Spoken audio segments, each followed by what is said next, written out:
Mysteries of Ancient Japan, Tales from Bygone Eras.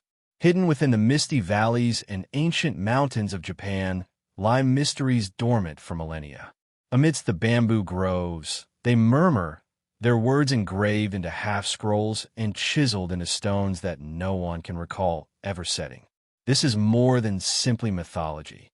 They represent pieces of a whole, a reality that has been shattered. Wherever there is no road, why do holy sites pop up? Tell me, who constructed the megalithic structures that our technology has uncovered? What about the Yamabushi? The sages of the mountains claimed they could manipulate the elements? Did they seek solace in religion, or did they seek something deeper? Whether it's unsettling folk stories based on long-forgotten rituals or archaeological puzzles that refuse to conform to conventional wisdom, the secrets of ancient Japan refuse to stay there. They patiently await the inquisitive, the meek, and the restless. Thus, the world falls silent when the sun sets. Allow your thoughts to wander through mysterious temples and quiet woodlands, across weathered stones, and into the air of myths and tales. Therefore, unwind while we explore the uncharted territories. A glimpse into Japan's past lies in the Kun tombs. As soon as the sun rises, a gentle mist rolls across the Kenai plains, enveloping the verdant rice paddies like ancient breath. From the ground, an unusual form emerges in the distance.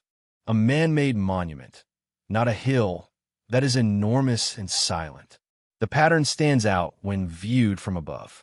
This keyhole is perfectly constructed by joining a circle and a triangle.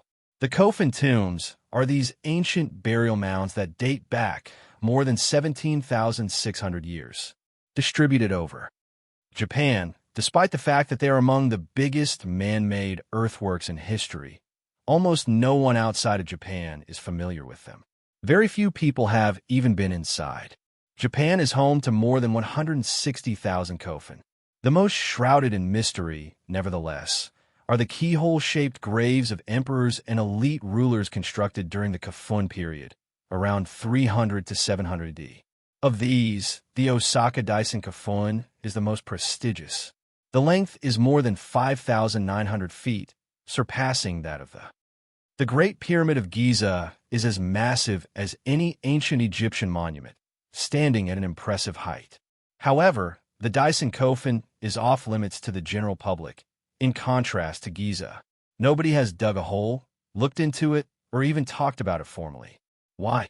For the simple reason that these burial sites are off-limits to the public due to their hallowed status and the long-standing policy of the Japanese Imperial Household Agency, which upholds the veneration of imperial lineage and tradition. You may see the official story.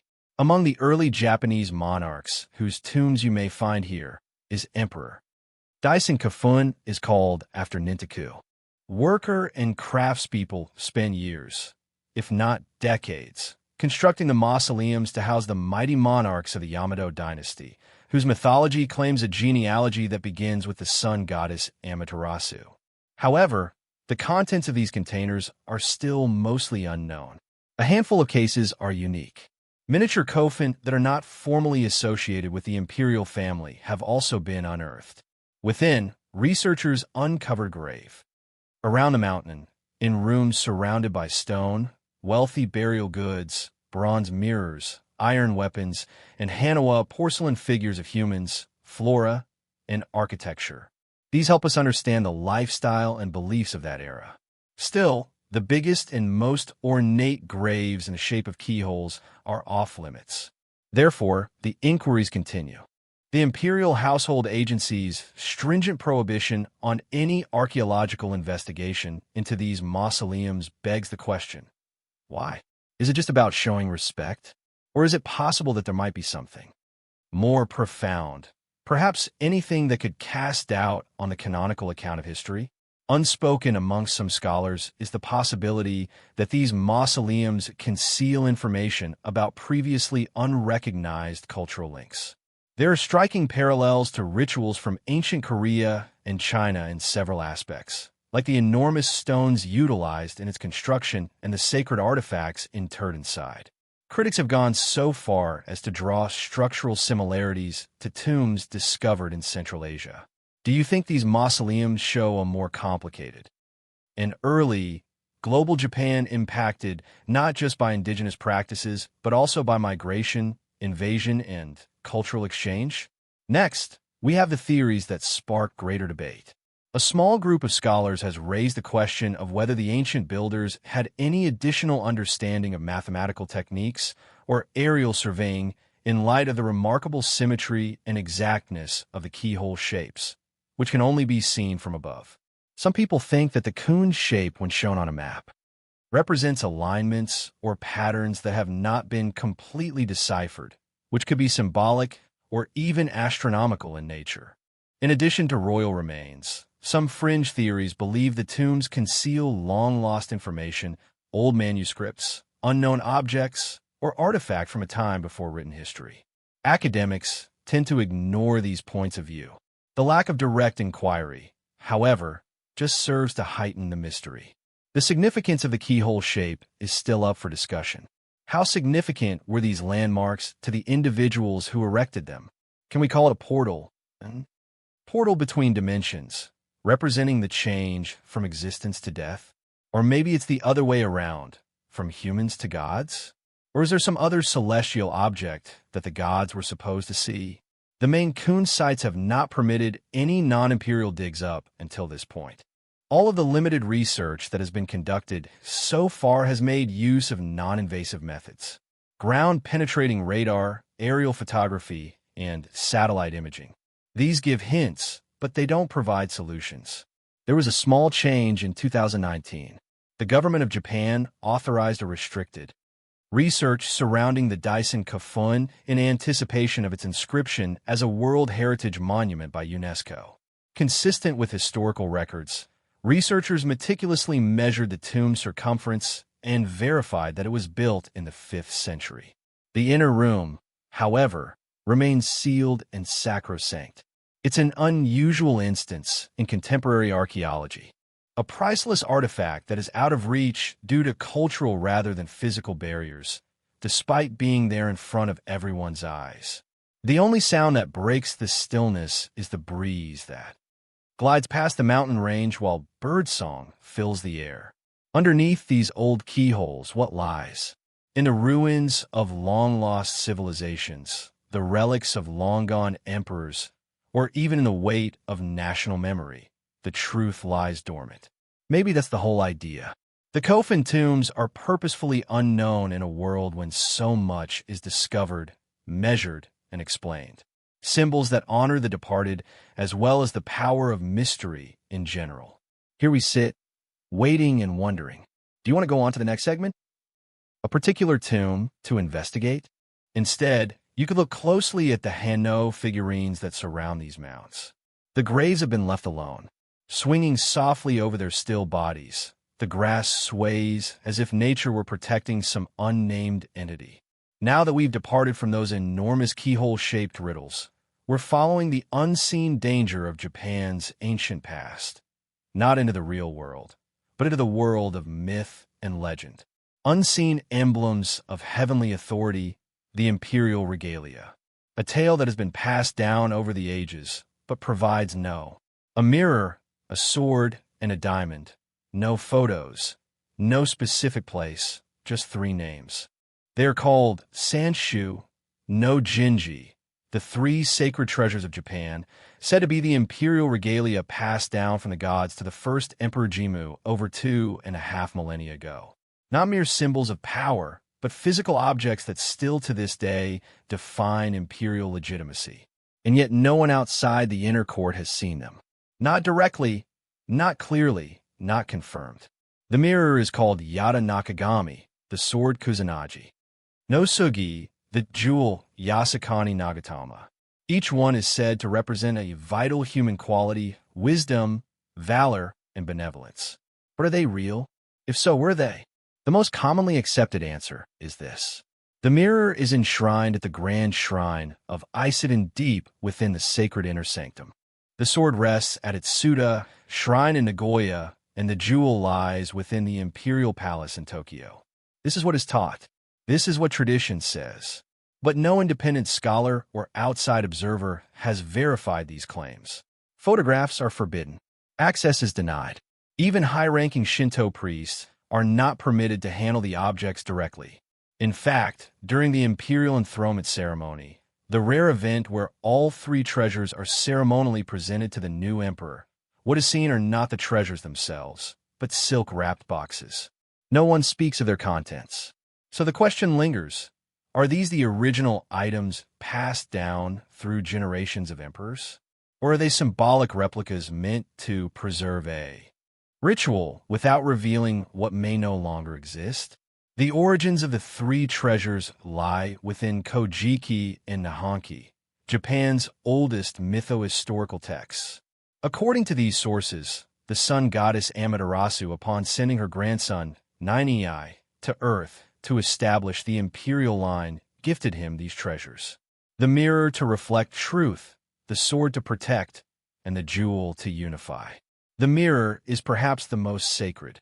It is tied directly to Amaterasu herself, who was once lured out of her cave using the mirrors. Brilliant reflection.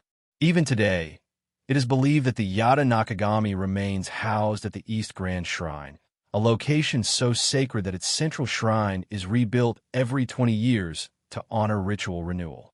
But what lies within the inner sanctum, hidden behind layers of cypress wood and white gravel paths, is not known. Pilgrims can approach the outer gates. They can bow, but the mirror itself is never seen. The sword Kusanagi no Sugi, literally grass-cutting sword, holds its own legend. It was found in the tail of an 8-headed serpent slain by the storm god Susanoo. Some say it was gifted to Yamato Takeru, a warrior prince who used it to control the wind and survive a plot to burn him alive. That sword is now said to reside at a Suda shrine. But there's a wrinkle.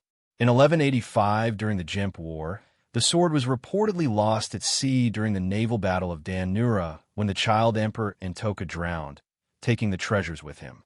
According to some accounts, a duplicate sword was forged and installed in the shrine. Thereafter, other sources say the sword was recovered by divers or even miraculously returned. But which story is true? The shrine has never allowed academic examination of the artifact said to be Kusanagi. Its identity remains unproven. And then there is the jewel, the Yasakani no Magatama, a comb-shaped bead of curved stone or crystal. These Magatama were used in prehistoric Japan and often found in burial mounds, signifying elite or shamanic status. The sacred jewel of the regalia is said to have extraordinary size and clarity and represents benevolence, the unifying force of the people. It is the only object whose presence has been acknowledged inside the imperial palace. But again, no images, no public viewing. It is a national treasure that lives entirely behind veils. With these uncertainties, speculation thrives. Some historians suggest the regalia may have been destroyed or lost centuries ago, perhaps during one of the many fires that ravaged Kyoto or during the chaotic Sengoku period. Others believe the items were replicated and the originals hidden in secret locations protected from war, theft, or political manipulation. There are even whispers that one or more of the objects may not be of terrestrial origin, a theory that finds support among fringe researchers who believe in ancient contact with non-human intelligence. But without evidence, these ideas drift at the edge of belief. Perhaps the greatest mystery is not whether the treasures exist, but why the secrecy persists. What does it mean for a nation's most sacred symbols to remain unseen? Are they too holy, too powerful, or simply too fragile for modern eyes?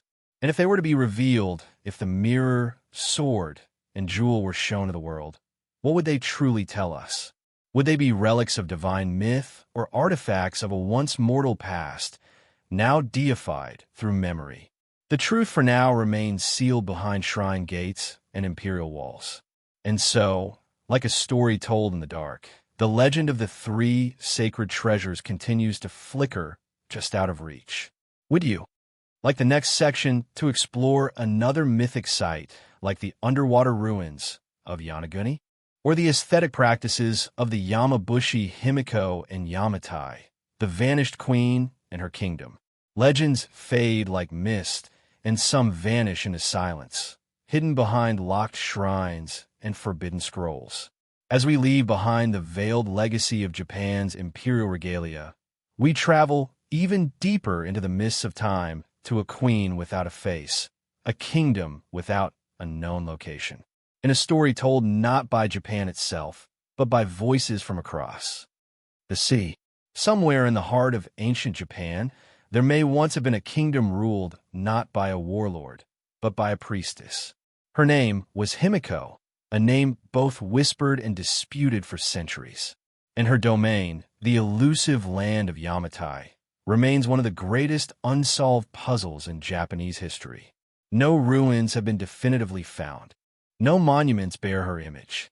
And yet, she appears clearly, strikingly, in the oldest written account of Japan, not from Japanese sources but from the 3rd century Chinese chronicle wager, part of the records of the Three Kingdoms.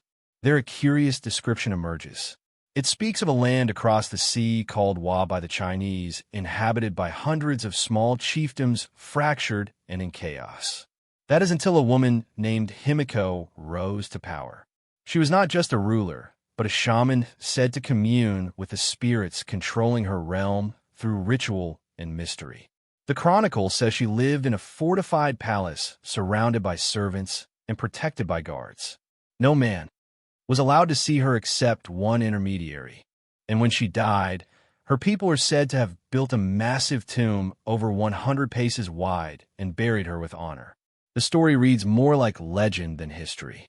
But for centuries, scholars have debated who was Himiko, where was Yamatai, and why does she not appear in Japan's earliest native records, Koji and Nihonshoki, written 4 centuries later. Some believe her exclusion was intentional, a rewriting of history to erase a lineage that did not fit the emerging Yamato states. Imperial narrative.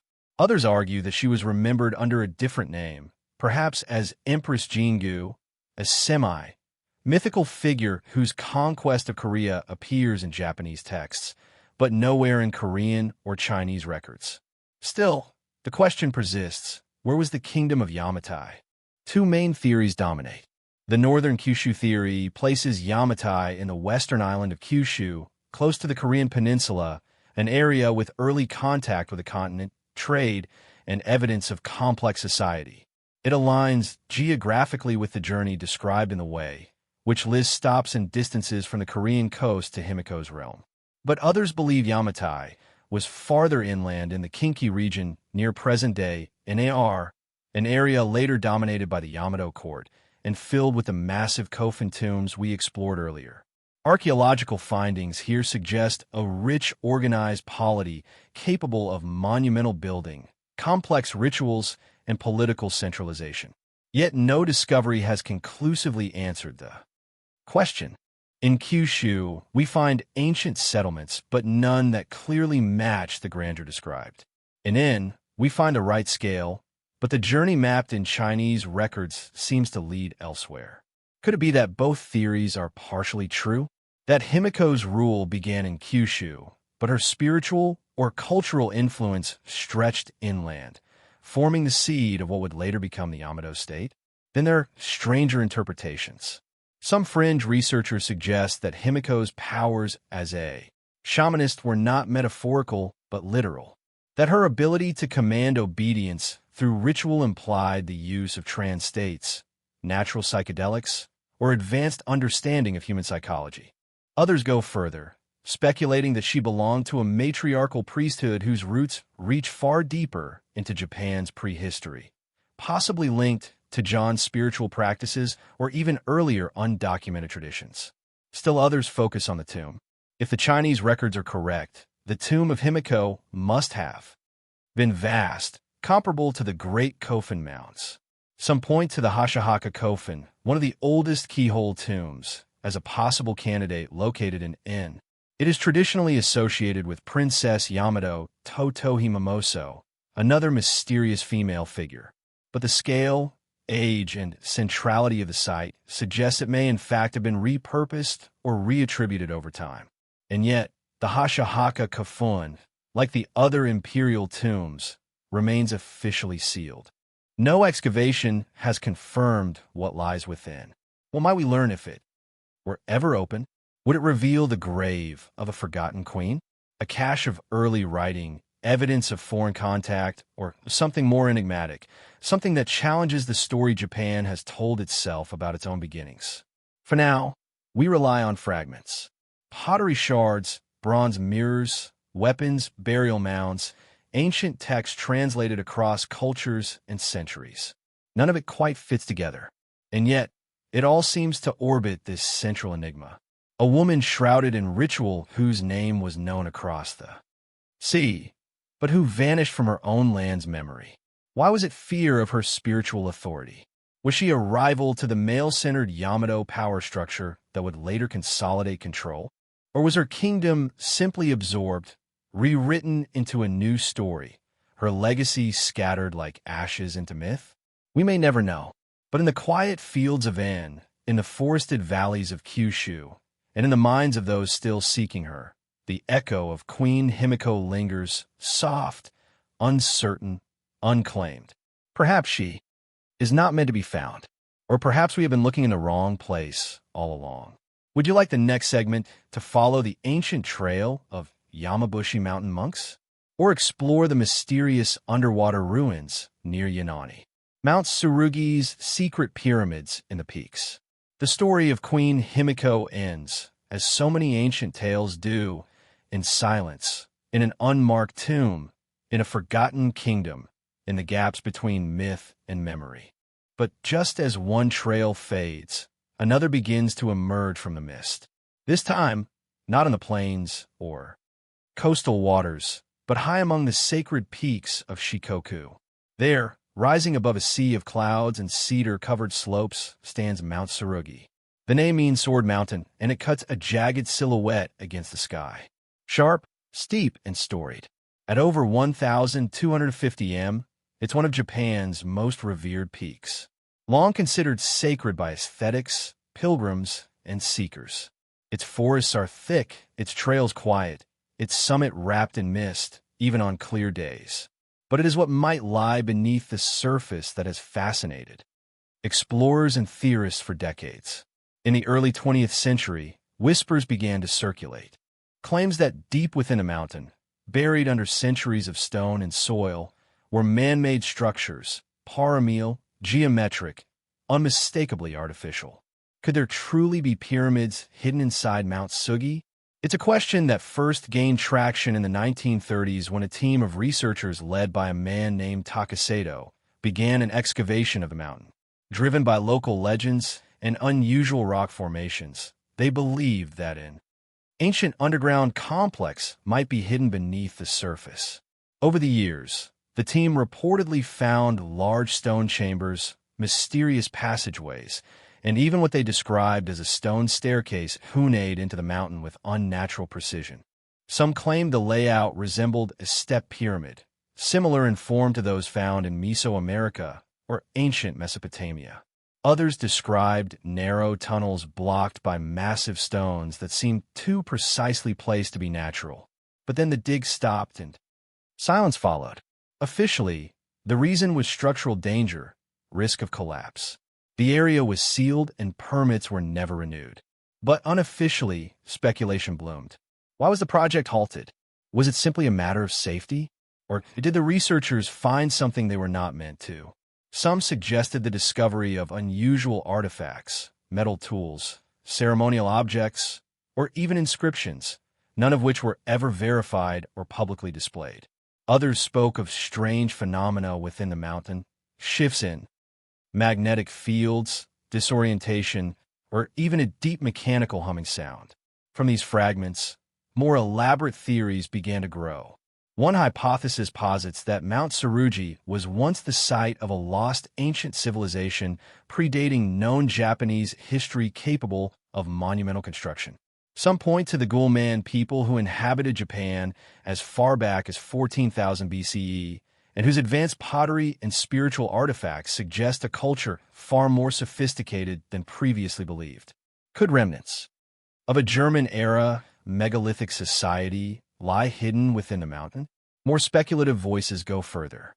Some connect Mount Sugi to the lost Ark of the Covenant, drawing from an obscure theory that early Jewish tribes fleeing persecution may have traveled east, embedding their relics in distant lands.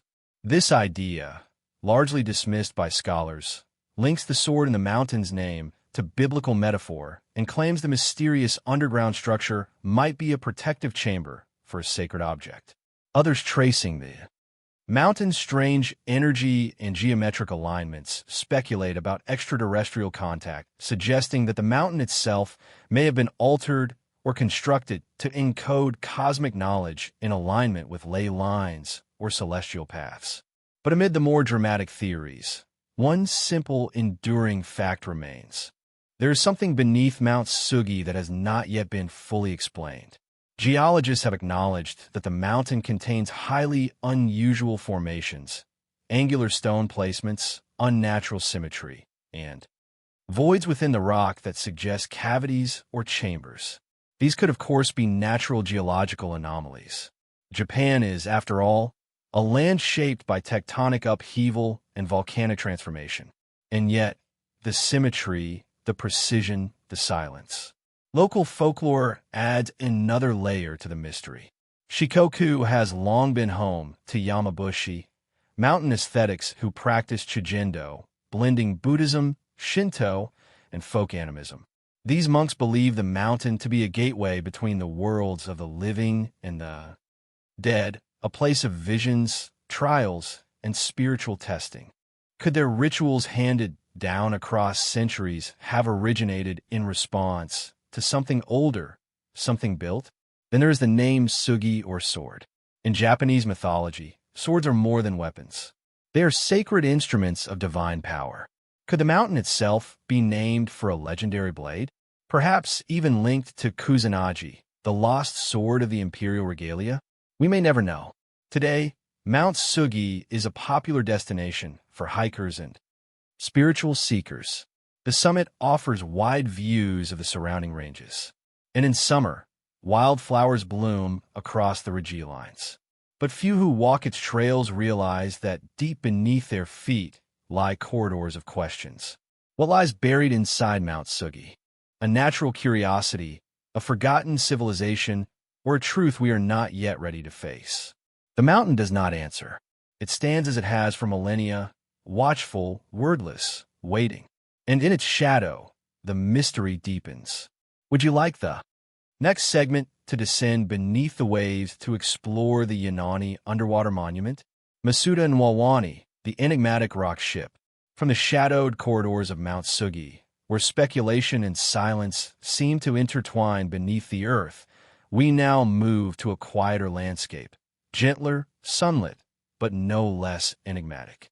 Here in the village of Osaka, in Nar Prefecture, the hills roll softly under wide skies, dotted with rice fields, ancient stones, and the remnants of a kingdom long vanished.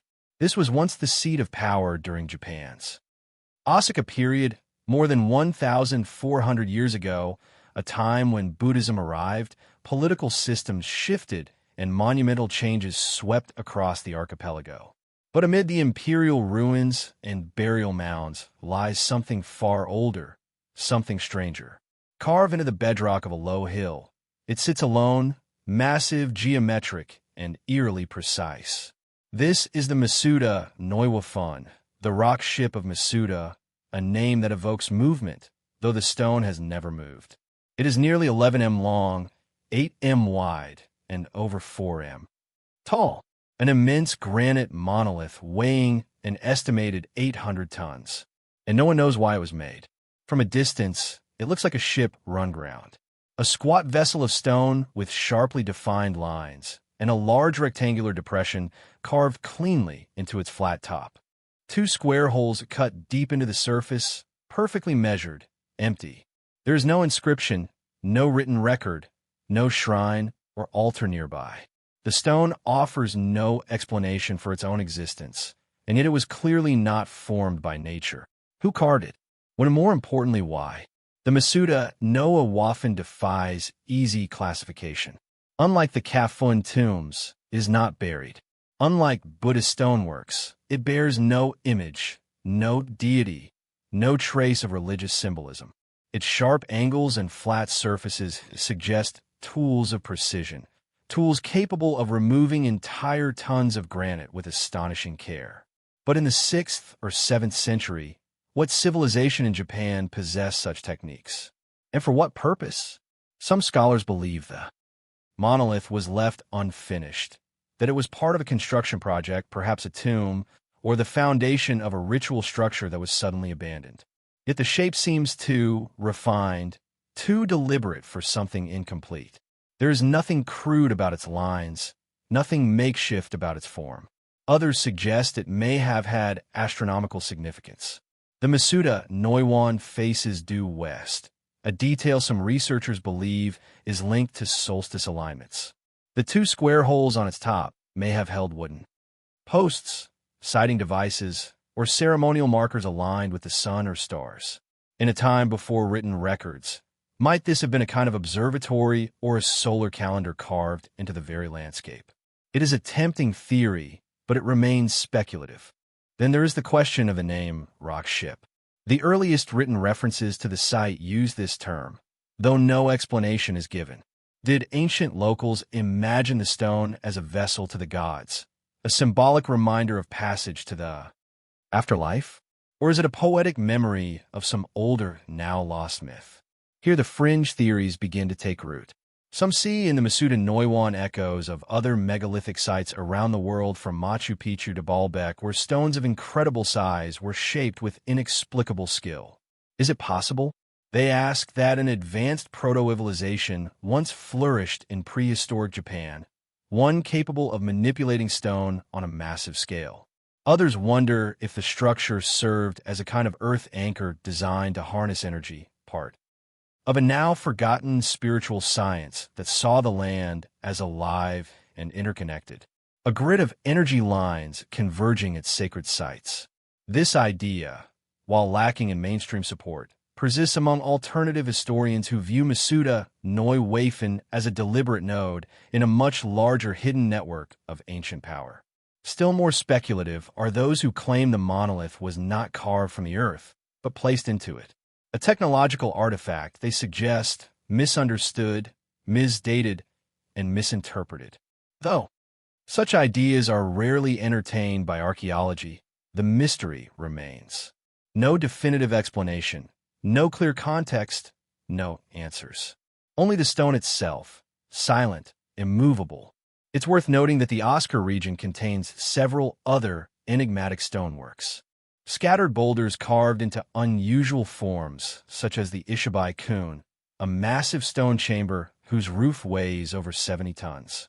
These works suggest that ancient Asuka had both the tools and the will to shape stone in ways that still inspire awe. But none are quite like Masuda no Apuni, none so abstract, none so deliberately isolated. Why build such a thing atop a low hill in a village far from the imperial centers? Why invest the immense labor, hundreds, perhaps thousands of hours, into a stone that serves no apparent function? Was it a ceremonial platform, a celestial marker, a monument to a forgotten belief system now erased by time and empire? Or is it simply what remains when a culture's meanings are lost and all that survives is the form enduring, but unknowable? The Masuda no Iwan does not offer its secrets easily. It does not tell us what it once was or what it might still be. It simply is, cut from the earth, shaped by hands long vanished, left for us to wander over in quiet and in sleep. In its silence, it invites only one thing. The question, what truth still rests in stone, waiting to be remembered? Would you like the next segment to explore the submerged mystery of the Yanaguni Monument? Or delve into the forest hidden relics of the Shugendo mountain monks, the Yanaguni Monument, Atlantis of Japan? From the windswept highlands of Asuka, where a ship-shaped stone defies explanation atop a grassy hill, Our journey now takes a quieter turn below the waves. Here, far to the south, off the edge of Japan's island chain, something vast sleeps beneath the sea. Yanani is Japan's westernmost inhabited island. Rugged and remote, it lies closer to Taiwan than to Tokyo, battered by Pacific winds and framed by coral reefs. Its rocky cliffs fall sharply into waters of striking clarity, where currents churn and the sea teems with hammerhead sharks migrating in great schools each winter. But 25 meters below the surface, just off the southern coast, there is something else. Massive, angular, and out of place. Something that looks at first glance like the ruins of a forgotten world. This is the Yanani Monument, discovered in 1986 by a local diver. What appeared to be a natural rock formation soon sparked one of the most enduring archaeological debates of modern times. Imagine descending through clear blue water as shapes begin to emerge through the haze. A massive series of flat stone platforms, broad steps, and sharp, right-angled corners, all carved into a sandstone seafloor. The structure is immense, over 150 m long and rising 25 m from the ocean. Divers have described wide terraces, narrow passageways, and even what resembles a grand staircase ascending to nowhere. But this is not a crumbled ruin. It is eerily intact. Its lines are sharp. Its walls are straight. Its geometry is more precise than nature usually allows. Is it possible that this is a man-made structure, an ancient temple or fortress submerged by the sea? That's the question that has divided scientists, divers, and historians for nearly 4 decades. On one side, mainstream geologists argue that the Yanani Monument is a natural formation, part of a region of sandstone known for fracturing cleanly along bedding planes and joints. Earthquakes, wave erosion, and the constant pressure of tectonic movement, they say, are sufficient to create such angular features. To the trained eye, these experts explain, the steps and platforms are natural. The sharp lines are coincidental. The features that look carved are merely the product of countless millennia of geological forces. But not everyone agrees.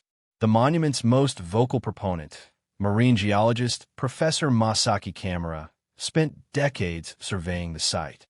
He argues that the structure shows clear evidence of human modification, tool marks, arranged stones, what he believes to be carved symbols, and even the remnants of stone roads or retaining walls extending beyond the main platform. He has identified what he believes are distinct features: a main terrace, a ceremonial platform, and even a basin that may have served as a water reservoir or ritual site. Other divers have claimed to see megalithic face-like carvings, upright pillars, and what could be a large arch or entryway. And then there's the question of timing. If the Yanani Monument were man-made, it would have been built over 10,000 years ago when sea levels were dramatically lower and the structure would have been on dry land. That places its possible construction well before the known rise of advanced civilizations, before Mesopotamia, before the pyramids, before written history. Could there have been a forgotten culture in what is now southern Japan capable of shaping stone at such a scale during the last ice age? The idea challenges conventional timelines. Yet, we know that early seafaring peoples were more mobile than once thought. We know that the German people who lived in Japan as early as 14,000 B.C. built complex structures and made finely detailed pottery. Could they, or even earlier culture, have left behind this massive signature in stone?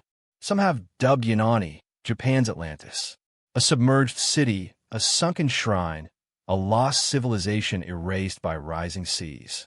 It's an idea that captivates the imagination, one that has drawn comparisons to submerged ruins off the coasts of India, Malta, and Cuba. And yet, no definitive artifacts have been recovered.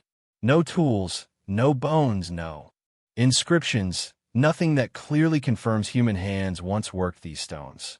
But the questions persist. Why is the geometry so exact? Why do the terraces and steps seem to follow a coherent design rather than random erosion? Why do similar structures not exist nearby, above sea level, where they might be easier to examine? The currents around Yanani are strong and visibility can be low. Divers must navigate sharp corners, swift changes in depth, and surging tides. It's a difficult site to explore and nearly impossible to study. At length, in some ways, the monument seems to protect its own mystery, revealing only glimpses through murky water and brief dives. Even among those who remain skeptical of its artificial origin, there is an acknowledgement. The site is unusual. It challenges our assumptions.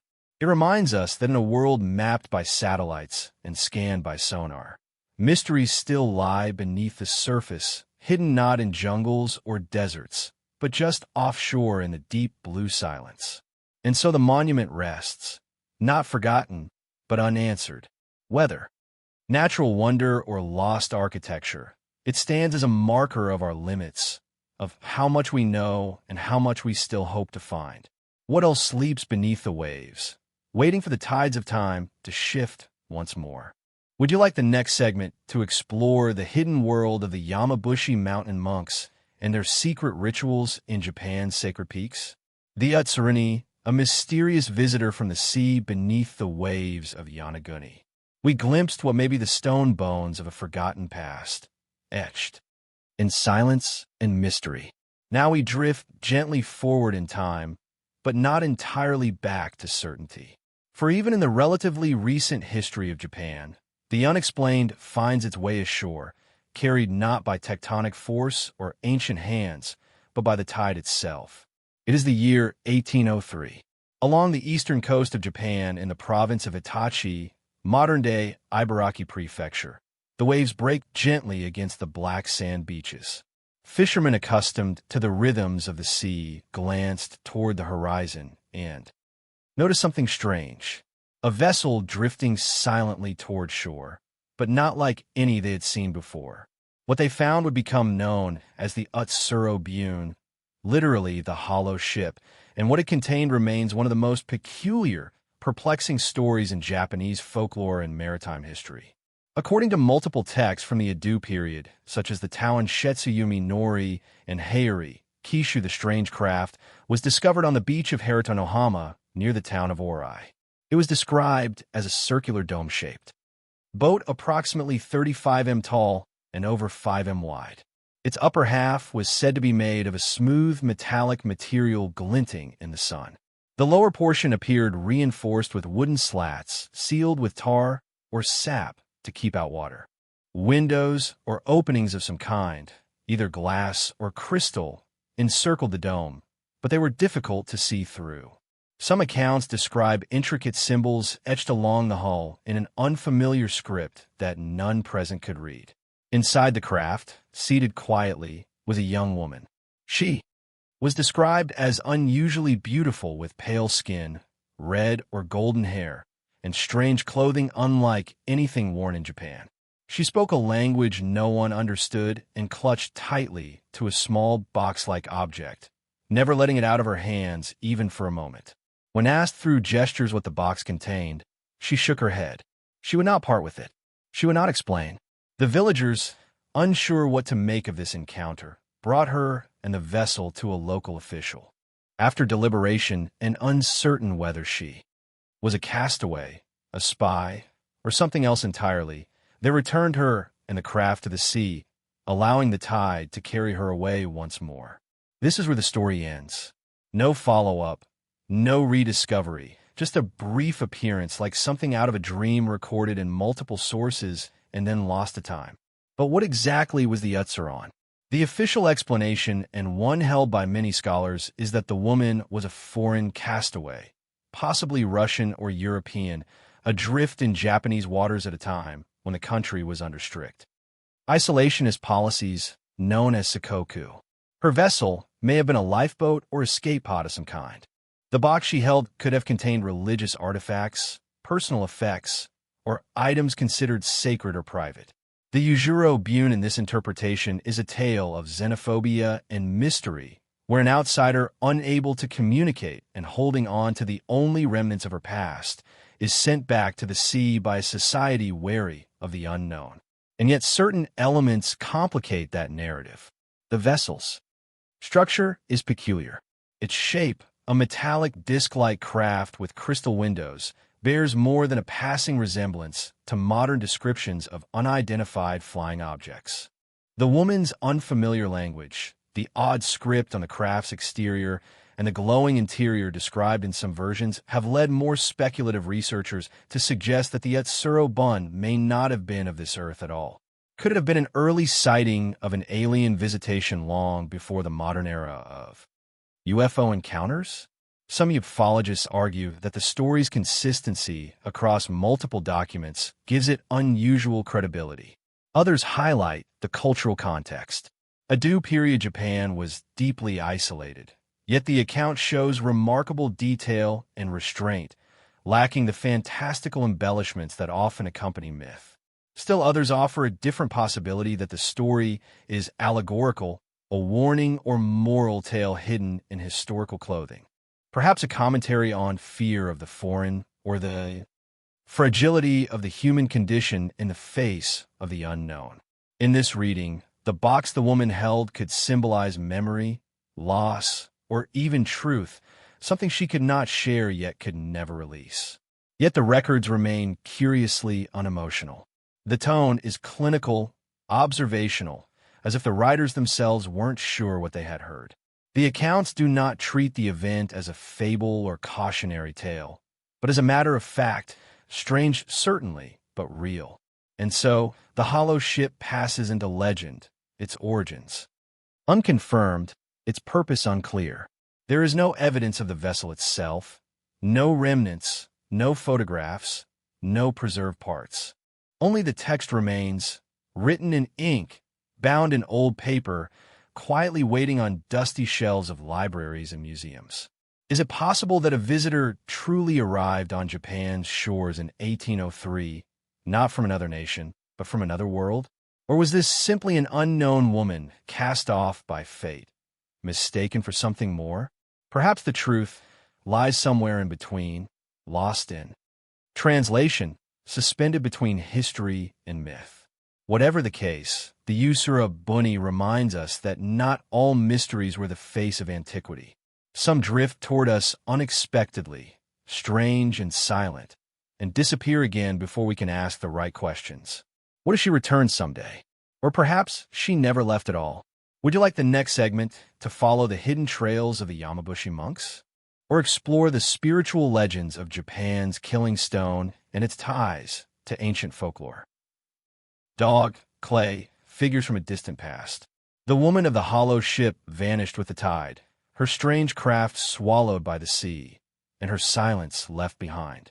But what if the impulse to create the unknown, mysterious beings, unreadable symbols and impossible forms, did not drift ashore from distant lands, but instead rose from Japan's own deep past?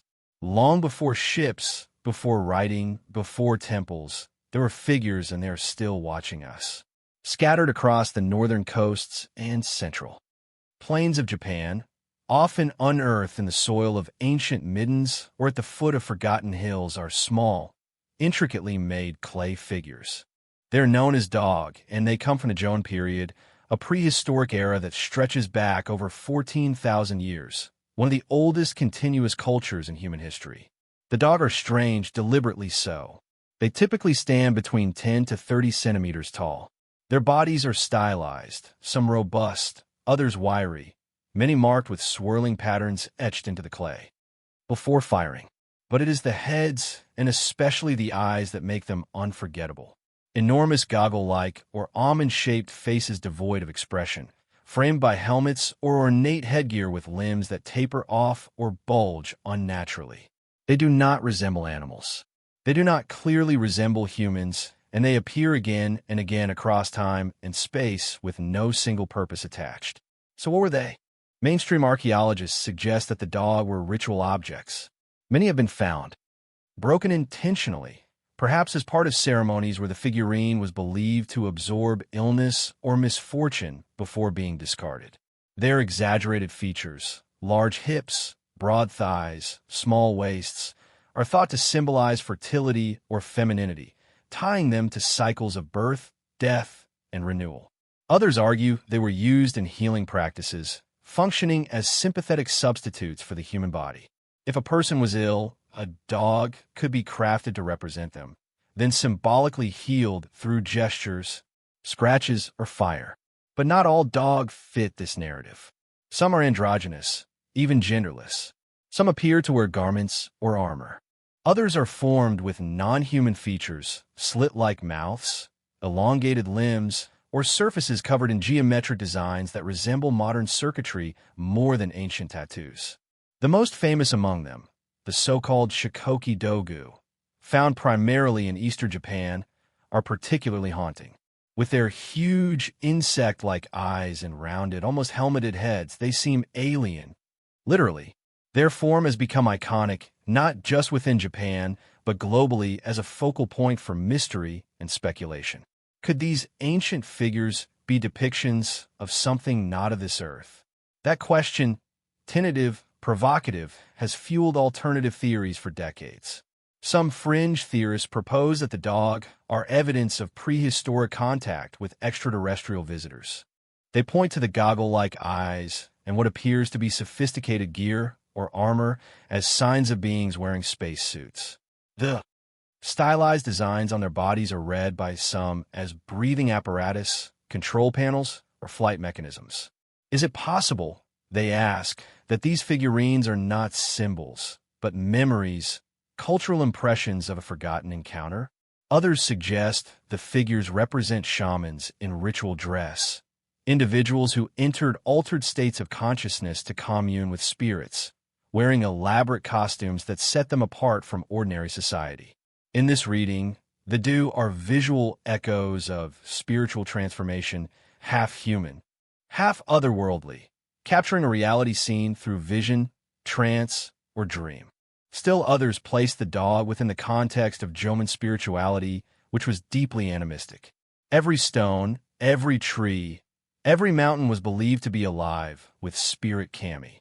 Perhaps the dog are manifestations of these kami guardians, intermediaries, not depictions of people at all, but entities in their own right with a purpose and presence we no longer understand. And yet we find no writing, no temples, no clear lineage. The January. Left behind, no stone monuments, no cities, no great tombs, just pottery, some of the oldest in the world. And these enigmatic clay figures lying buried in the earth for thousands of years. Over 18,000 dog have been found to date, most in eastern and northern Honshu. Each region offers subtle variations in form, but none reveal the full story. None explain why the figures began appearing around 14,000 BCE or why their production surged in the late Jamin period before mysteriously declining. What happened to the beliefs that shaped them? What rituals disappeared with the people who held them in their hands? Were they part of an oral mythology now lost? Or is their meaning still somehow embedded in Japan's modern folk traditions, hidden in plain sight? The dog do not answer. They endure. Some now rest in glass museum cases under soft lights and quiet reverence. Others remain in private collections or archaeological archives, unstudied, unexamined. And some are surely still hidden in the soil, waiting for the right wave of earth to give them breath again. We are left with fragments, not just clay, but culture, memory, mystery. Why did the Joan create these figures in such numbers, with such care, and with such strange? And if they were meant to communicate something to others, to spirits, or even to us, have we already lost the key to understanding? In the end, the dog watch us as we watch them. Silent, unmoving, unknowable. And maybe that is the message. Left by hands will never meet in shapes we're only beginning to see. Would you like the next segment to explore the legends surrounding Sugisawa, the killing stone of Nasu, and its ancient ties to Japanese mythology and yokai lore? Sushinbutsu, the living mummies. As we leave behind the shadowy eyes of ancient clay, our journey now takes us to the heart of Japan's mountainous regions, where the mysterious intertwines with the realm of life and death in a practice so extreme it defies modern understanding. This is a story of devotion, a devotion so deep, so consuming that it bridges the divide between life and the afterlife itself. A tale of self-discipline so profound that it transformed human bodies into something immortal, something untouched by time. Nestled in the remote mountains of Yamagata Prefecture, Japan, lies a forgotten tradition known as Sokushinbutsu, the art of becoming a living mummy. This ancient practice, shrouded in secrecy and spiritual reverence, was performed by Buddhist monks in the region of Mount Udono, one of Japan's sacred peaks. The monks who undertook this journey did not seek immortality in the conventional sense. Rather, they sought spiritual transcendence and ultimate merging with the divine. The path to becoming a Sesshinbutsu was grueling, involving a series of intense methodical stages that stretched across years of self-denial and discipline. The journey began with the monks' decision to dedicate their body entirely to their religious practice, casting off the worldly desires that bind human existence. To begin, the monk would enter a phase of severe asceticism. For several years, the monk would consume only a strict diet of nuts, seeds, and roots, foods that would cause extreme weight loss and bodily dehydration. This diet, known as the diet of death, was designed to purge the body of fat, which would otherwise hinder the process of mummification. The monk would also engage in rigorous physical training to expel every ounce of excess moisture in flesh. Their body would shrink, and with it, their connection to the world of the living would slowly dissolve. Once this stage was complete, the monk would retreat to a small underground tomb, sealed off from the world. Here they would continue their physical discipline, engaging in meditation and prayer to prepare for the final stage, a gradual self-mummification. The most difficult phase of the process was the monk's final act of self-control. The monk would begin to drink a special tea made from the urushi tree, a toxic substance that would slowly poison their body. As the poison took effect, the monk's organs would begin to shut down. Over time, their body would dehydrate further, and any remaining fat or moisture would evaporate, preserving the body in a state of desiccation. After their death, the monk's body would be left in the tomb for several years before being exhumed. If the mummification process was successful, the monk's body would remain remarkably intact, solidified by the toxins, shriveled, but not decayed. The body now preserved as a mummy would be paraded as an object of reverence, proof of the monk's achievement in merging with the divine. Their existence was no longer bound by earthly limitations. They had transcended. This strange and sacred practice was not a widely spread tradition, and it was practiced only by a select few monks in specific regions of Japan. Mount Udino, one of the 3 mountains of Dua, became the spiritual center for many who sought to achieve this ultimate form of enlightenment. The act of Soko Shinbutsu was seen as the highest form of aestheticism, a powerful final offering to the gods. However, the practice was not without controversy both within the Buddhist community and beyond. For centuries, the Sokos Shinbutsu were revered as holy figures, and their mummified remains were displayed at local temples as sacred relics.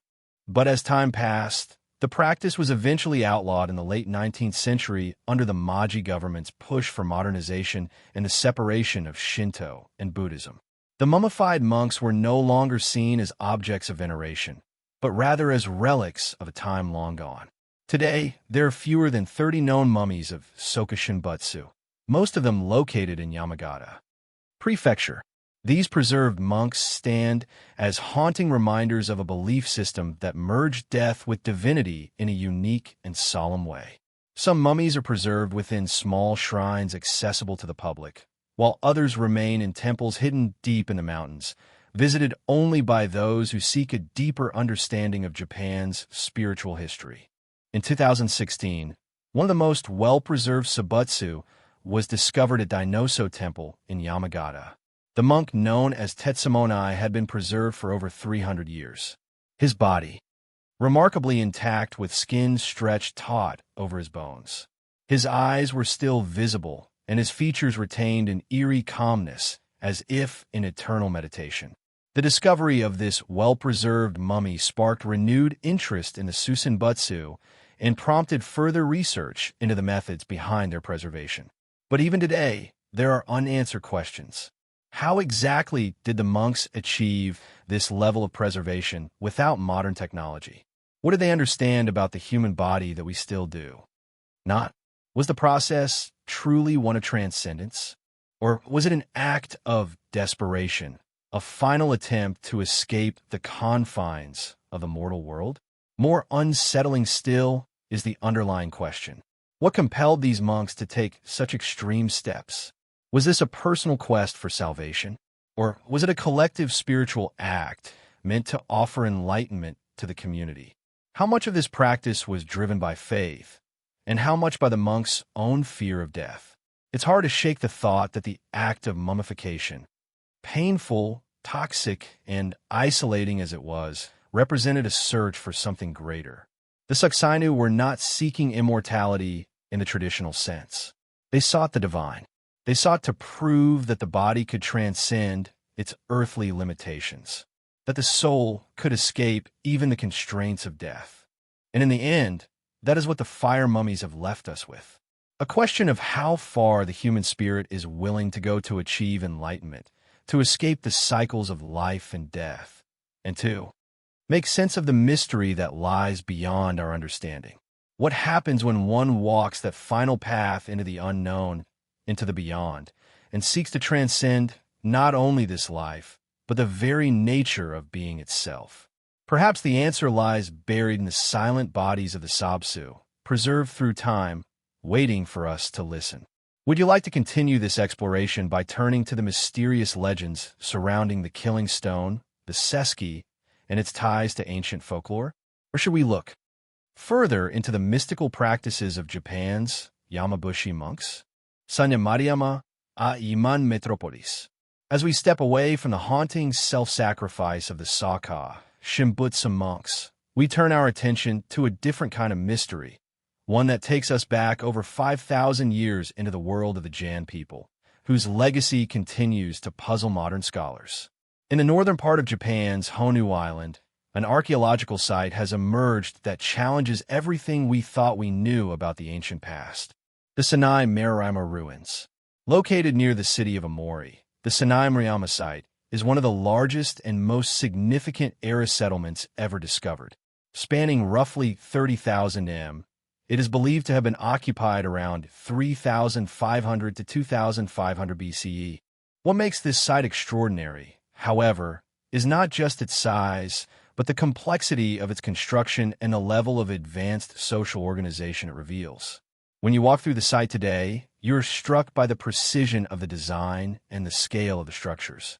Large, circular houses, some with thatched roofs and stone foundations, are spread across the landscape.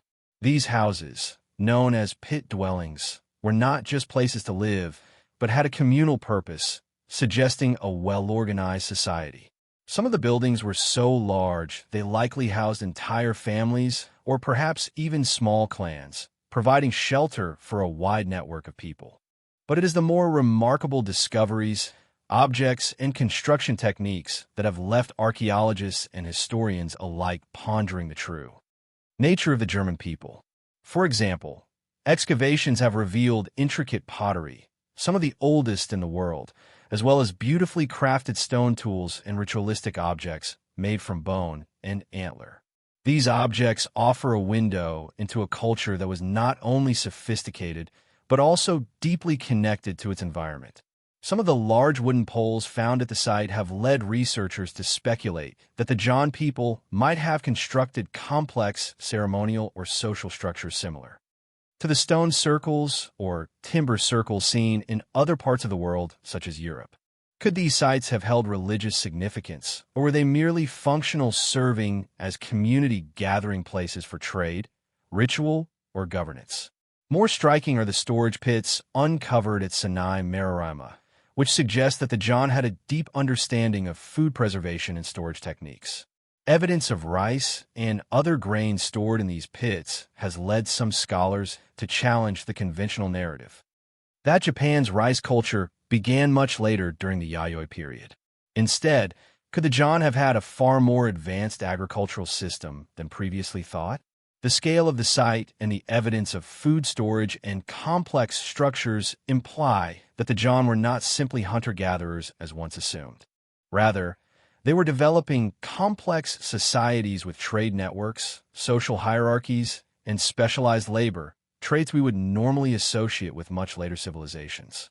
Their seafaring abilities, evidenced by the presence of marine resources like shells, fish, and even large sea mammals, demonstrate an understanding of the natural world that seems to surpass the expectations of the time. Yet, as impressive as the discoveries are, they do not answer all questions. How did such a society come to exist in an era when most other cultures were still in early stages of development?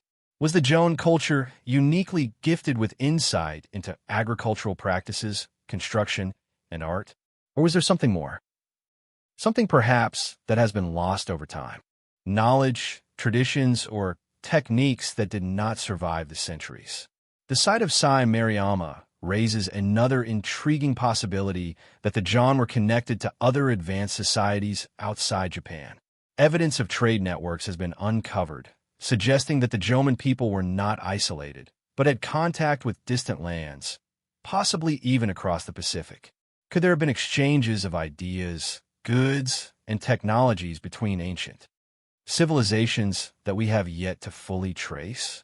One of the most fascinating discoveries at San Mary was a large enigmatic statue, which some have speculated may have been a shamanistic figure or a symbol of power. The presence of such statues raises questions about the John's spiritual beliefs. Were they animists believing in spirits that resided in animals, plants, and the landscape? Or did they have more organized religious practices, perhaps worshiping gods or forces of nature in ways that we still don't fully understand? Interestingly, the term John itself means cord-marked, a reference to the unique patterns found on the pottery of the time. This pottery, often decorated with intricate spiral or geometric patterns, has sparked much debate. Some scholars believe the designs may have held ritual significance, possibly serving as representations of natural forces or spiritual symbols. Others wonder whether the patterns were simply ornamental, a sign of the artistic and creative abilities of the German people. But even as researchers begin to piece together these threads of history, the mysteries of the German society remain deep. Was this truly a society of people ahead of their time? Did the Joan understand aspects of life that we have only recently discovered? Ideas about agriculture, architecture, and social organization that seemed so advanced for their era? Or were the Joan merely another culture doing their best to survive and thrive in a world that was far less predictable than we might imagine? What if the German people were not just survivors of their time, but true pioneers of human civilization, paving the way for the cultures that would follow? Was their advanced society forgotten, buried under the sands of time and neglect, only to be rediscovered centuries later, as if the earth had kept their secret until we were ready to hear it? Perhaps the most tantalizing question of all is this: what else is still hidden beneath the earth at Sai Mariama and other German sites? What discoveries are still waiting to be unearthed that could further illuminate the mysteries of these ancient people, revealing connections and knowledge we have yet to imagine? For now, the Sanaimama ruins stand as a reminder of how much we still have to learn about our distant ancestors and how much of their story is still veiled in the midst of time. Would you like to continue the exploration by investigating the ancient rituals and beliefs surrounding the Anu people of Hokkaido? Or would you prefer to delve into the mysterious ancient script known as Kyuden, potentially linking the John to other lost civilizations, Mu and Lemura, lost continents of the Pacific? As we leave behind the remnants of a human civilization with their enigmatic settlements and advanced practices, we now turn our gaze toward a much older and more elusive mystery, one that may stretch beyond the confines of historical records and into the realm of lost continents and ancient mythologies. Somewhere beneath the waves of the Pacific Ocean, it is said, lies the lost continent of Mu. The name alone conjures up images of a great ancient civilization, its grandeur long forgotten by time. But is there any truth to these legends? Or are they merely the whispers of myth? The concept of Mu was first popularized in the late 19th century by James Church, a British author and researcher who claimed to have discovered evidence of sunken landmass in the Pacific. According to Church, this vast continent existed long before the rise of modern civilizations, home to a highly advanced race of people who possessed knowledge and technologies far beyond their time. Church's writings describe Mu as a utopian civilization, a society capable of feats that would take millennia for humanity to catch up to. But after a great cataclysm, the continent sank beneath the ocean's surface, leaving no trace except in the distant echoes of myth and rumor. But the idea of Mu did not begin with Churchward. In fact, ancient Japanese texts contain references to lands that may well be the origins of these stories. One of the most intriguing sources comes from the Kojuki, a record of ancient Japanese history and mythology, which speaks of a great land that existed long before Japan's islands were formed. The ancient texts hint at a civilization that once thrived in the Pacific, a place where gods and mortals mingled and where knowledge was passed down through divine intervention. Could the myths of Mu be linked to the ancient traditions of Japan? But if we are to believe in the possibility of Mu's existence, we must ask, could there be a direct connection between the ancient civilizations of Japan and the fabled lost continent? Could the Jan people, whose advanced society we just explored, have had ties to this forgotten land? What if the Jun, with their intricate knowledge of pottery, agriculture, and social organization, were somehow influenced by an even older and more mysterious civilization? There are those who believe that the ancient Japanese had access to knowledge that came not from their immediate surroundings, but from far distant shores, perhaps even from a sunken landmass like Mu. Some of the most compelling evidence comes from a study of the Yanani Monument, an underwater structure off the coast of Yanani, Japan. Some researchers argue that the monument's geometric shapes and terraces are not natural formations, but the remains of an ancient man-made structure. Could this be the final resting place of Mu's civilization, hidden beneath the waves, waiting to be discovered? Or is the monument simply a geological oddity, a product of nature rather than human hands? Then there is the theory of Lamria, another lost continent often associated with Mu. In the late 19th and early 20th centuries, the idea of Lemura was proposed to explain the distribution of certain animal species across the Indian and Pacific Oceans. This theory suggested that a vast landmass once connected parts of Asia, Africa, and the Pacific Islands, including Japan. Some of the most intriguing proponents of the Lemura theory claim that Japan, being located near the epicenter of these ancient civilizations, may have once been a thriving part of this vast continent. Could the ancient people of Japan have inherited the knowledge and wisdom of Lemura, passed down through the ages, and preserved in the myths and artifacts we find today? What is particularly fascinating is that Japan's ancient spiritual traditions, from Shinto beliefs to the veneration of the kami, resemble aspects of the religious practices said to have existed in both Mu and Laura. The reverence for nature, the worship of ancestors, and a belief in a divine connection to the natural world all mirror the spiritual practices attributed to these lost lands. Could these cultural threads be the lingering echoes of a civilization that existed long before written history? There are also those who believe that Japan itself may hold the key to understanding the fate of Mu and Lemura. The Ayu people, the indigenous inhabitants of Hao and other northern regions of Japan, have long held their own oral traditions that speak of ancient lands that once lay to the west beyond the ocean. These myths, passed down through generations, describe civilizations lost to the sea, civilizations that existed in harmony with the natural world only to be swallowed by the tides of time. Could the Ainu legends be a distant memory of Mu's downfall? Or perhaps a reflection of an even older civilization that once spanned the Pacific? In the waters around Japan, the deep currents continue to carry stories of ancient civilizations. The coastal regions, dotted with mysterious underwater structures and unexplained artifacts, hint at something more than just geological phenomena. Could these submerged remnants be pieces of a forgotten history waiting to be pieced together? Perhaps the most tantalizing question is whether Mu and Lemuria are entirely fictional, or whether they were real lands drowned beneath the ocean's depths, their histories obscured by time. As researchers continue to investigate underwater ruins, ancient texts, and cultural legends, it becomes ever more difficult to dismiss the possibility that ancient civilizations existed in the Pacific long before recorded history. Whether or not they were truly the source of knowledge for the people of Japan remains uncertain. But what is clear is that the mysteries surrounding Mu and Lemuria continue to captivate the imagination, sparking questions about human history that may never be fully answered. Could it be that the key to unlocking this ancient enigma lies in the secrets still hidden beneath the sea, waiting for the right moment to reveal themselves? Only time and further exploration will tell. The Tsukumo skull, echoes of early humans. As we continue to delve deeper into Japan's ancient past, we shift our focus to a discovery that could challenge our understanding of human history itself.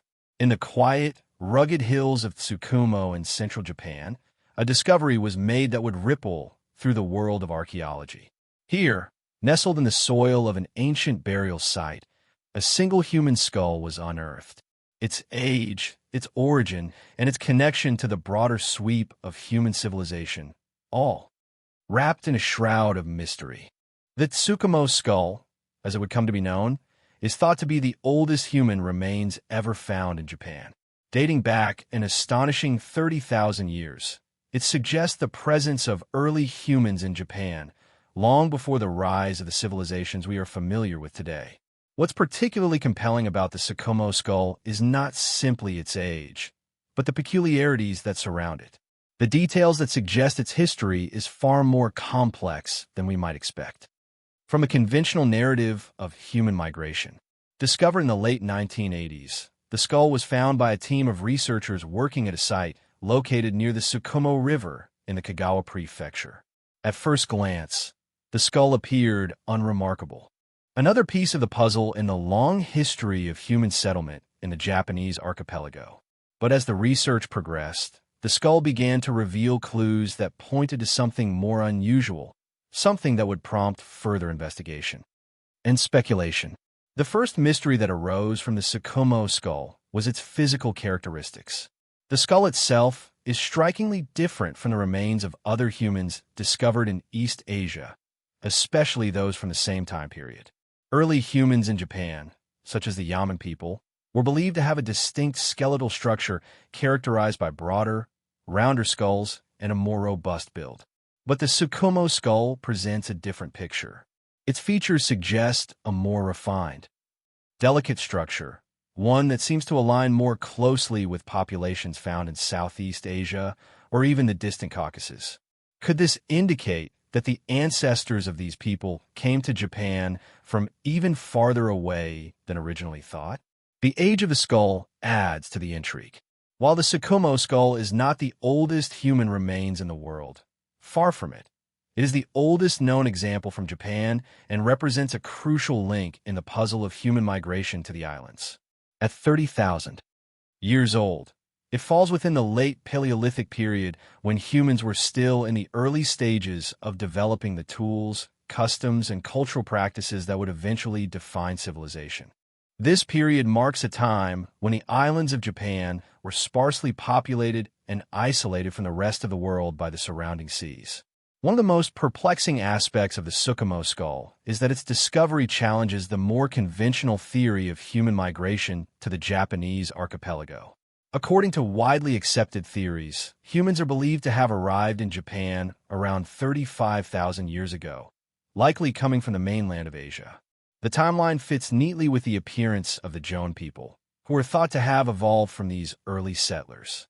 Yet the Tsukumo skull seems to suggest a much earlier human presence, one that might predate the Joan entirely. Could it be that there was another earlier wave of humans that reached Japan?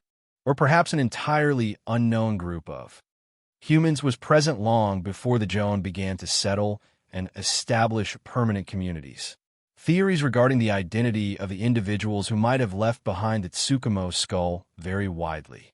Some scholars argue that the skull could belong to a previously unknown group of early humans, a group whose descendants might have left the islands of Japan entirely, leaving no trace of their culture or way of life.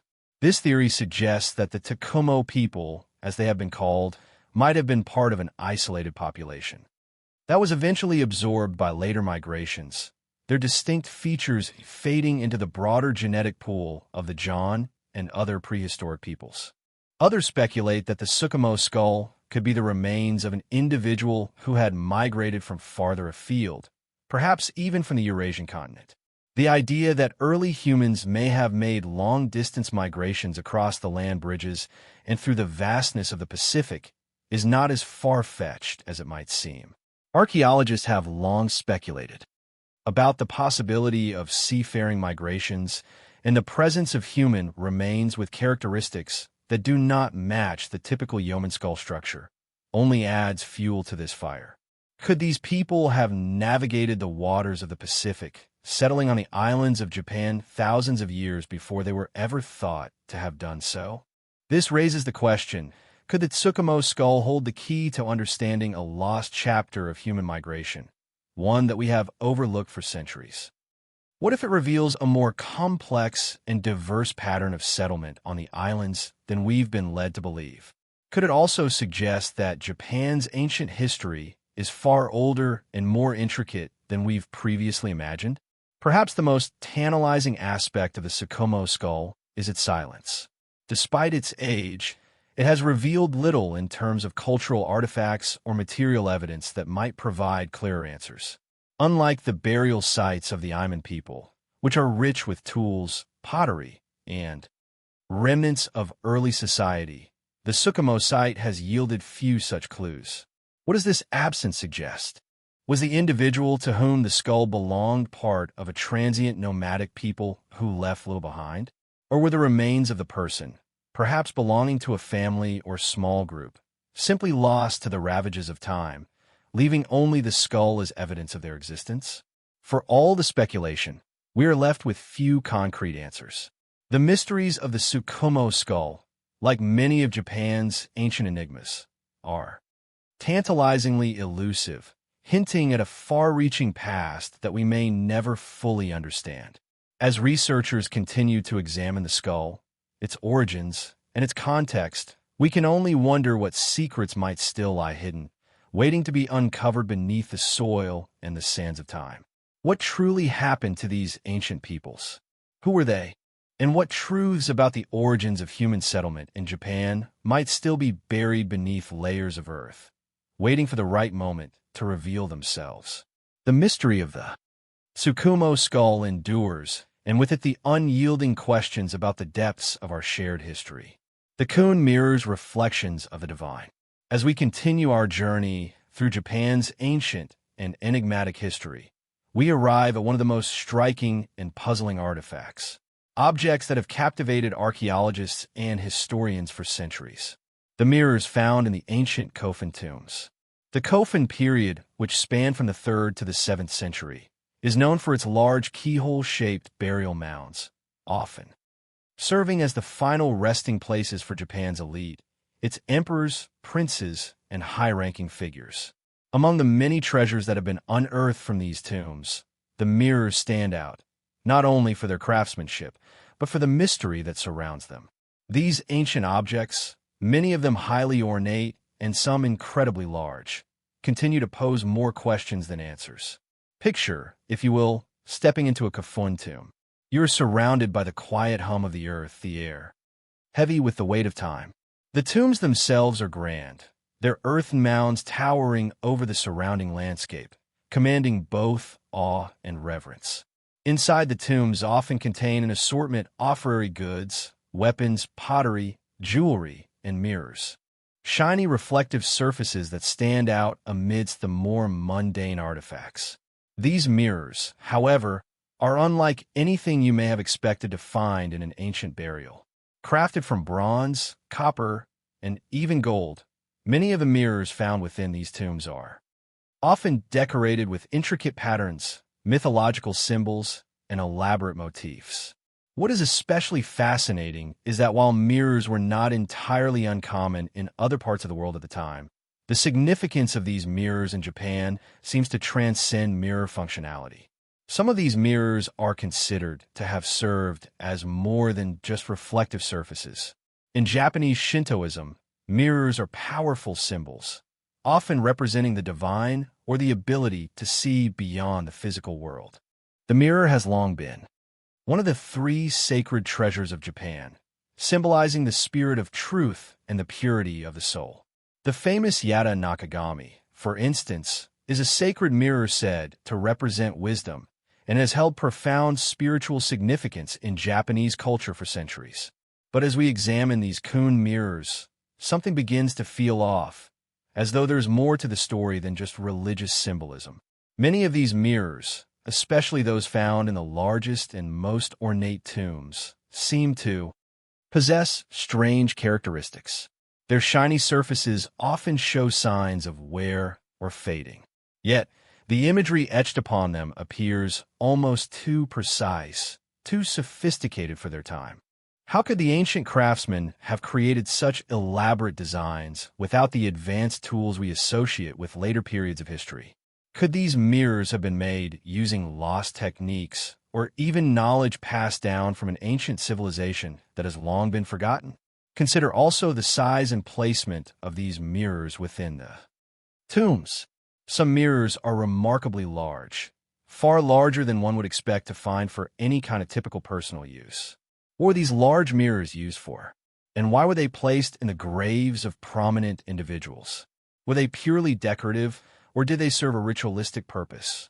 Their sheer presence in these tombs among so many other revered objects raises an important question.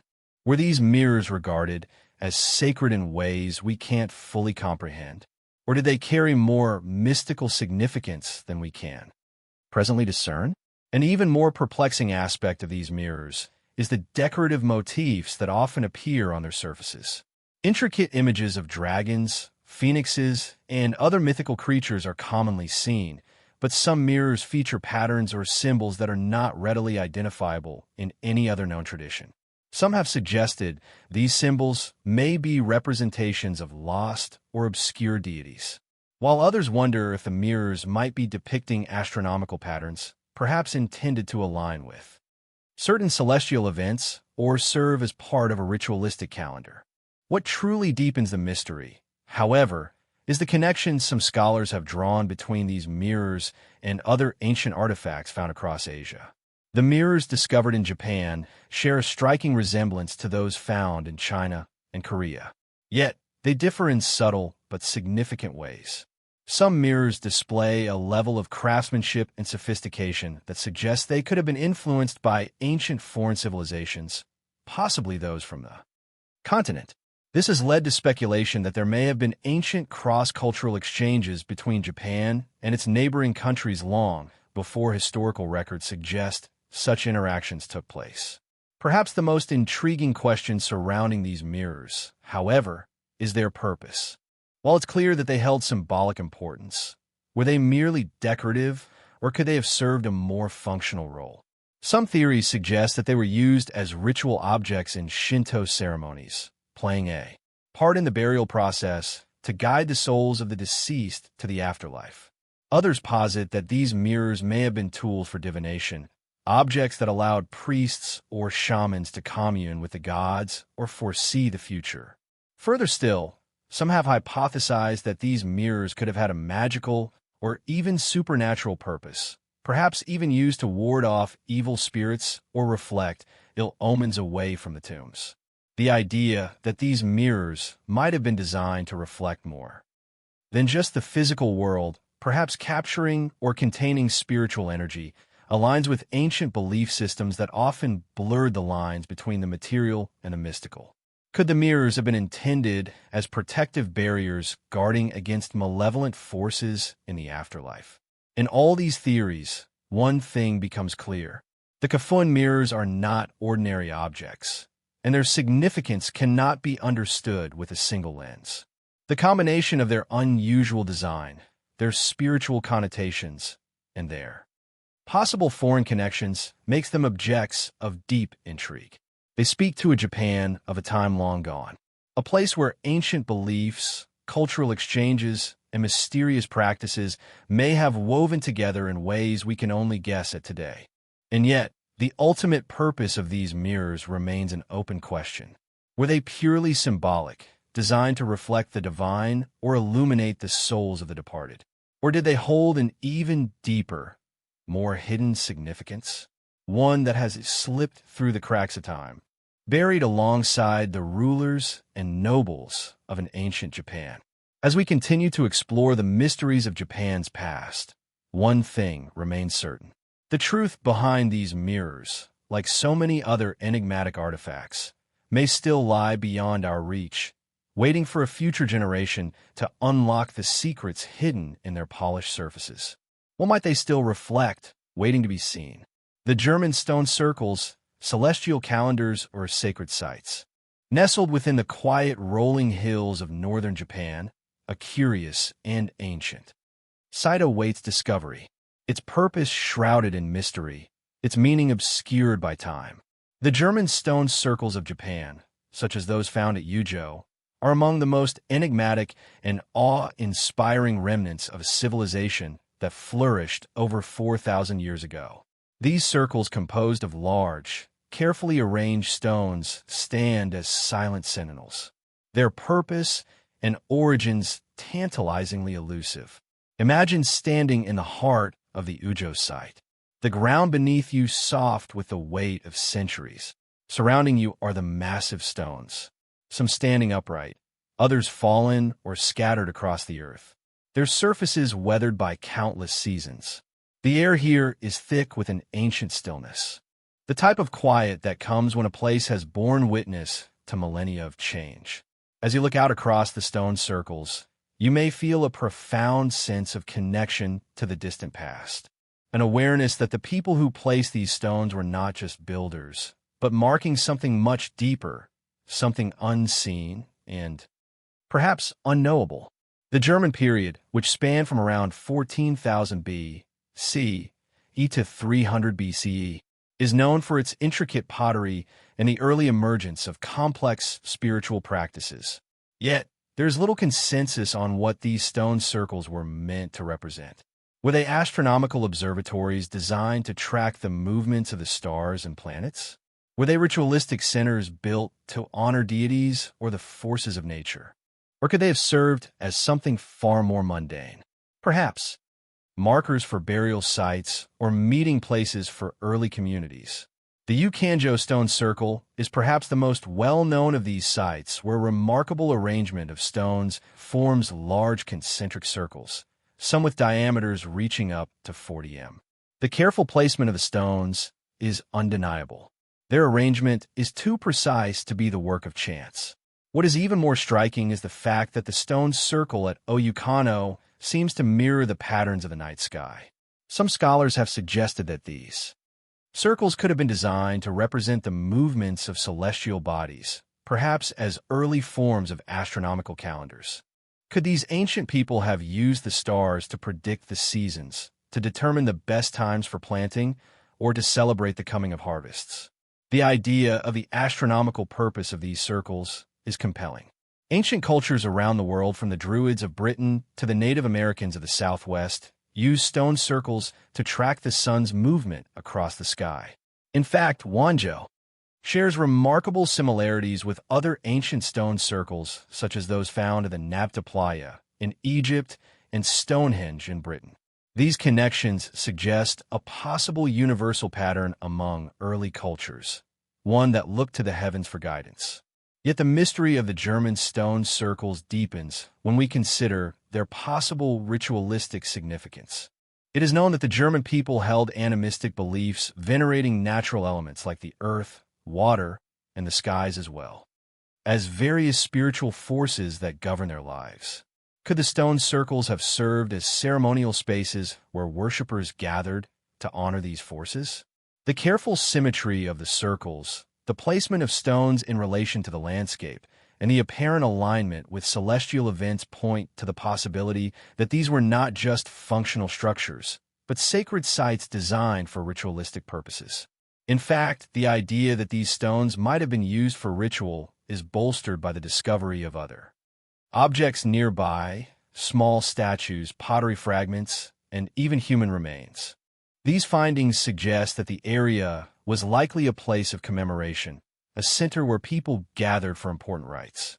The notion that these stone circles were not just physical structures, but spiritual nexuses is a theory worth considering.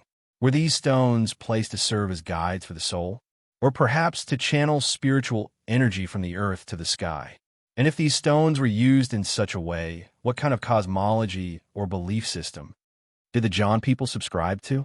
Yet, as we delve further into the purpose of the Johnstone circles, we encounter more speculative theories. Some researchers have suggested that these circles were markers for a lost civilization, one that predates known history by thousands of years. If true, this would raise even more questions. Could the Joan people have inherited knowledge from an earlier, more advanced society? Could these stone circles with their apparent alignment to the stars be remnants of a cultural memory passed down through generations hidden beneath the sands of time?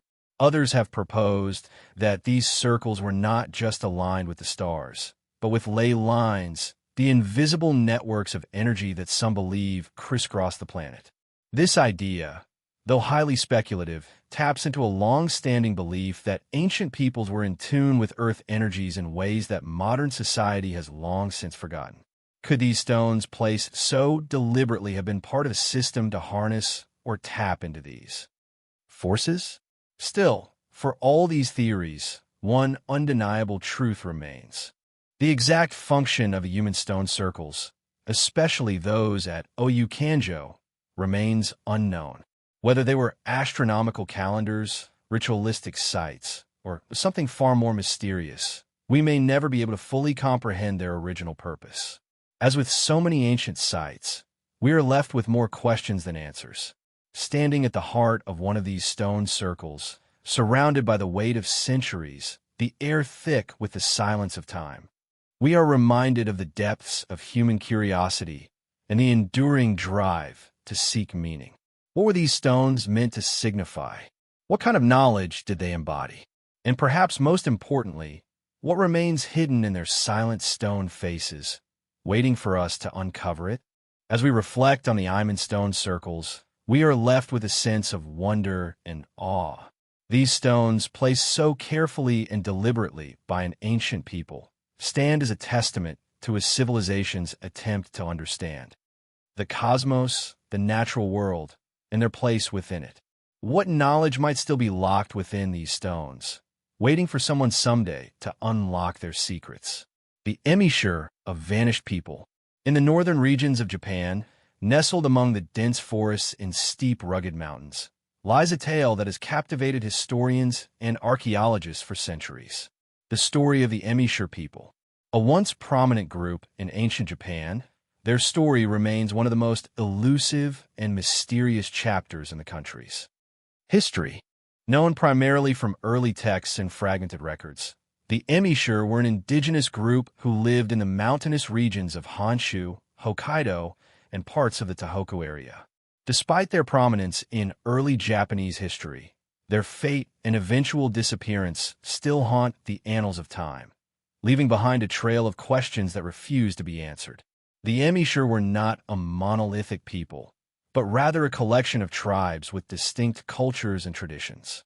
They were known for their resistance to the growing power of the Yamato court, the precursor to the Japanese imperial family, which sought to unify the country. For centuries, the emissure lived on the fringes of the Yamato realm, maintaining their independence through a combination of guerrilla tactics, remote settlements, and a deep connection to the land. The emissure are often depicted as skilled horse riders and archers, fiercely defending their territories against invaders. Imagine standing on the edge of a mountain pass in Tohoku, looking out over a misty, forested valley. In the distance, the jagged peaks of the Yu Mountains rise like silent sentinels, their slopes still thick with ancient trees. It is here, amid the quiet expanse of nature, that the Emishire once thrived. The air is thick with the history of those who lived and struggled in these regions, tribes who relied on their intimate knowledge of the land, their courage, and their resourcefulness to survive. But as we look to the records of the past, we find a sudden silence. The Emishire, whose resistance to the Yamato state was well documented for centuries, gradually fade from history, their distinct cultures seemingly erased without a trace. By the 9th century, the Emishire as a separate entity were largely gone. But what happened to them? Did they simply assimilate into the larger Japanese population? Their identity slowly absorbed into the dominant Yamato culture, or was their disappearance more violent, the result of conquest and extermination? According to early chronicles like the Nihon Shai in the Chronicles of Japan, the Emishire were often depicted as a formidable foe. They were described as a people who lived in harmony with the mountains, using their knowledge of the rugged terrain to stage fierce resistance against the imperial forces. The Yamato court, seeking to expand its influence northward, launched multiple military campaigns, known as the Emishire campaigns, to bring the region under their control. These campaigns, however, were not easy victories. The Emishire were not simply driven away. They fought fiercely, often, in ways that the Yamato forces found difficult to combat. But over time, the Emishire were defeated and their territories were gradually incorporated into the expanding Yamato state. The question, though, remains, what happened to the people themselves? Did they surrender and integrate into the larger Japanese population, as some suggest? Or did they fight to the end only to disappear, leaving no physical trace of their existence? Archaeological evidence of the Emishire is scarce. Yet, some artifacts have been uncovered offering small glimpses into their lives. Burial mounds and pottery found in northern Japan show signs of distinctive craftsmanship different from the Yamato style. These items suggest a rich culture, one that relied on hunting, fishing, and horse riding, skills not commonly associated with other early Japanese societies. The stone tools and bone ornaments found in these regions are equally intriguing, as they appear to be more advanced than other materials of the same period. These discoveries hint at a people whose technological capabilities were greater than might have been expected, considering their relatively isolated position on the edges of the Yamato world.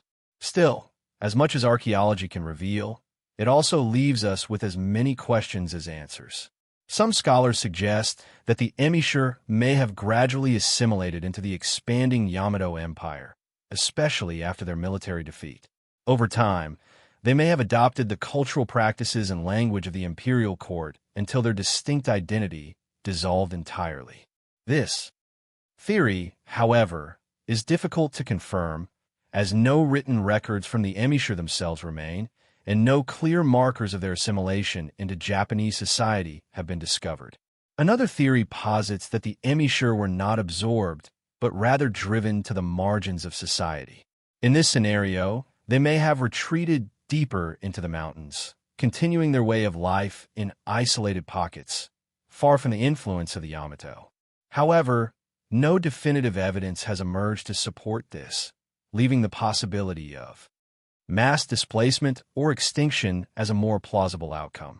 The disappearance of the Emishire raises intriguing questions about the nature of early Japanese society. Was their downfall a product of inevitable conquest? A clash between civilizations destined to merge into one? Or did something more mysterious occur? Something lost to history? Some fringe theories suggest that the Emishire were the remnants of an even older civilization, possibly one with connections to the mythical land of Mu, or a civilization that predates recorded history. If this is true, what could have been the nature of their knowledge and culture? And why did they resist so fiercely the growing power of the Yamato court? The most fascinating aspect of the Emishire mystery is how little we truly know. Despite being mentioned in multiple historical texts, the details of their lives, their customs, and their eventual disappearance remain elusive. They were a people whose legacy was overwritten by the rise of the Yamato state, a civilization that sought to unify Japan under one imperial banner. And yet, as we look deeper into the cracks of history, we are left to wonder, was the Emishire culture completely lost, or is it still out there, hiding in plain sight, waiting for the right time to emerge once again? In the end, the disappearance of the Emishire people may not be a simple story of conquest or assimilation. It may be a reminder of the many histories that remain hidden beneath the surface of the present. Stories waiting to be uncovered, waiting to reveal their secrets.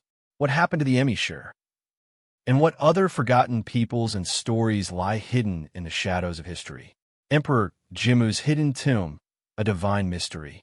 Nestled deep within the verdant hills of Japan's Nar prefecture, a place shrouded in both history and legend, lies a mystery that has intrigued historians, archaeologists, and mystics alike for centuries. Emperor Jimmu, the first emperor of Japan and the legendary founder of the imperial dynasty, is said to have lived more than 2,600 years ago. According to myth, Jimmu was not just a ruler, but a divine figure born of the sun goddess Amaterasu herself. His reign marked the beginning of the Japanese imperial family, a lineage that continues to this day. And yet, despite his monumental importance in Japanese history, the exact location of Emperor Jimmu's tomb remains one of Japan's greatest unsolved mysteries. The records of his life, written in the ancient Nenshoki and Kojiki, speak of his legendary rise to power and his eventual death. But the question remains, where was he buried? These ancient texts claim that Jim's tomb was located in the Yamato region, modern-day in the heart of early Japanese civilization. But despite extensive searches and excavation efforts, no confirmed tomb has ever been uncovered. The absence of physical evidence raises an intriguing question. Did Emperor Jimmu's final resting place simply slip through the cracks of history? Or is it something else entirely hidden, protected, or forgotten by time? As we venture into the realm of the hidden tomb, we must consider the potential locations that have been proposed over the centuries. One of the most significant candidates is the Mozu Kofun, an enormous burial mound located in Sakai, Osaka Prefecture. This ancient kofun, or burial mound, is one of Japan's largest and most impressive, its vastness and scale rivaling the tombs of later emperors. Some scholars have speculated that the Mozu Kofun may indeed be the final resting place of Jimmu himself. But even this theory has not been conclusively proven, and the tomb's true identity remains uncertain. The Mozu Kofun, or Daisen Kofun, stands as a testament to the grandeur of ancient burial practices. Enclosed by mows and surrounded by lush greenery, its enormous earth mound stretches nearly 500 m in length. The shape of the kofun is distinctive. An oval keyhole design and its sheer size suggests that it was intended for someone of great importance. Was it Emperor Jimmu? Some believe so, pointing to the ceremonial and symbolic aspects of the tomb's construction. The burial mound's keyhole shape has been seen as a symbol of divine authority, connecting the ruler with the heavens. Could this ancient tomb, with its profound significance, be a silent tribute to Japan's first emperor? However, there is a catch. Despite its impressive size, the tomb has never been definitively linked to Jimmu. Archaeologists have yet to uncover direct evidence that ties it to the emperor, and even the inscriptions that might reveal its owner have remained elusive. Some have suggested that the lack of inscription could be intentional, a deliberate attempt to obscure the identity of the tomb's occupant. After all, Emperor Jimmu was not just a historical figure. He was a semi-divine hero, and his tomb might have been hidden or protected in ways that modern scholars can't easily decipher. The mystery deepens when we consider the possibility that Jimmy's tomb might not have been a tomb at all, at least not in the traditional sense. Ancient Japanese tombs were often built with great care and reverence. But in Jim's case, could his burial have been intentionally obscured? Some have suggested that his final resting place was hidden for reasons beyond the mundane, perhaps to preserve the emperor's divinity or symbolic power. If Jimmu's tomb were indeed designed to remain secret, What would that mean for our understanding of ancient Japan's rulers and their beliefs? Another theory suggests that Emperor Jimu's tomb was never meant to be found. The ancient texts speak of a divine mission, one that was carried out by the first emperor with the blessing of the gods. In this context, his burial may have been designed as something more than just a physical resting place. Could Jimu's tomb have been a symbolic marker, a place that was meant to transcend the earthly realm and remain forever hidden from view? If his tomb was intended to be a sacred site, then perhaps it was always meant to be more than just a grave. Was it a portal of sorts? A place where the emperor's spirit would transcend into the divine beyond the reach of mortal eyes? Even more perplexing are the accounts that suggest that Jimu's tomb might be located not just on the physical plane, but also in the realm of the spiritual. Some mystics have suggested that his tomb exists in a parallel dimension or is hidden from human sight in a way that can only be accessed by those who possess divine insight. Is it possible that the tomb was constructed with certain rituals or spiritual significance that prevent ordinary people from discovering it? Could the burial site be tied to the concept of Japan's sacred geography, where certain locations are believed to be imbued with supernatural power? The connection between Jimmu and the Yamato dynasty further complicates the mystery. The first emperor's tomb was not just a place of burial. It was a place of political significance. For centuries, emperors have been buried in elaborate coffin tombs, their final resting places serving as symbols of imperial authority. Was Emperor Jimmu's tomb meant to be hidden for political reasons as well as spiritual ones? Could it have been a sacred power that needed to remain concealed from rivals and conquerors? After all, the imperial lineage was said to have been directly descended from the sun goddess Amaterasu, a divine connection that would have been protected at all costs. As the centuries have passed, the mystery of Jimmu's tomb has only deepened. Numerous archaeological excavations have failed to definitively uncover his burial site, leaving behind only speculation and tantalizing clues. And yet, the story of the hidden tomb endures, woven into the fabric of Japan's ancient mythology. The question remains, what happened to the tomb of Emperor Jimmu? Is it buried deep beneath the earth, waiting to be discovered? Or is it hidden in plain sight, a sacred space that defies our understanding of time and place? Perhaps in the end, the true mystery of Jimmu's tomb lies not in its physical location, but in its eternal symbolism, a reminder of a past that continues to influence Japan today, even if we cannot fully grasp its secrets. What might still be hidden, waiting to be revealed in the shadows of ancient Japan? Takamitsuka Tomb, undeciphered murals.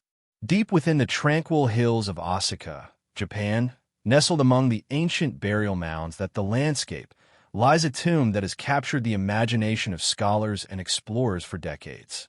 The Takamitsuka tomb, dating back to the 7th century, is a site of striking beauty and mystery, offering a glimpse into the artistic and spiritual world of Japan's ancient elite. Yet for all its historical significance, one of its most intriguing features remains unsolved: the undeciphered murals that adorn its walls. These murals, delicate and haunting in their portrayal of otherworldly figures and symbols, have left many questions in their wake. What do they mean? Why were they created? And who were the people who sought to immortalize their beliefs in such an enigmatic form? As you approach the tomb, the atmosphere feels timeless, as though the centuries have been absorbed into the landscape itself. The tomb is part of the Takamatsu coffin, a keyhole-shaped burial mound that rises gently from the earth, surrounded by a simple stone structure and nestled within a grove of trees. The site feels secluded, almost secretive. It is here inside the tomb that one of Japan's greatest visual mysteries lies in wait. The murals inside the Takamatsuka tomb are renowned for their vivid colors and intricate designs, but it is their subject matter that has captured the attention of those who study them. The murals depict figures in flowing robes, strange symbols, and heavenly beings that seem to belong to a world beyond the mortal. Among the figures, one is unmistakably divine, with an ethereal presence that suggests a connection to the gods. Some figures are depicted holding ritual implements, while others seem to be performing enigmatic gestures, perhaps in the midst of some sacred or spiritual act. What is most perplexing is the style of the paintings. Unlike other ancient Japanese tomb art, the Takamatsuka murals do not adhere to the typical iconography of the period. The figures appear almost otherworldly, with faces that are elongated and expressions that seem distant, as though they exist in another realm altogether. This has led some to speculate that the murals might represent deities or supernatural beings, while others have suggested that they could depict the souls of the deceased traveling to the afterlife.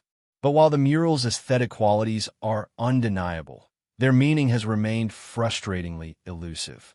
Scholars have tried for years to decode the symbolism behind the paintings, but so far no clear consensus has emerged.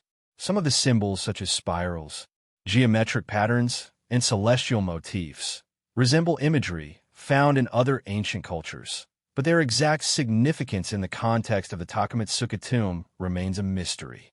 Could they be a form of spiritual map guiding the soul to the afterlife?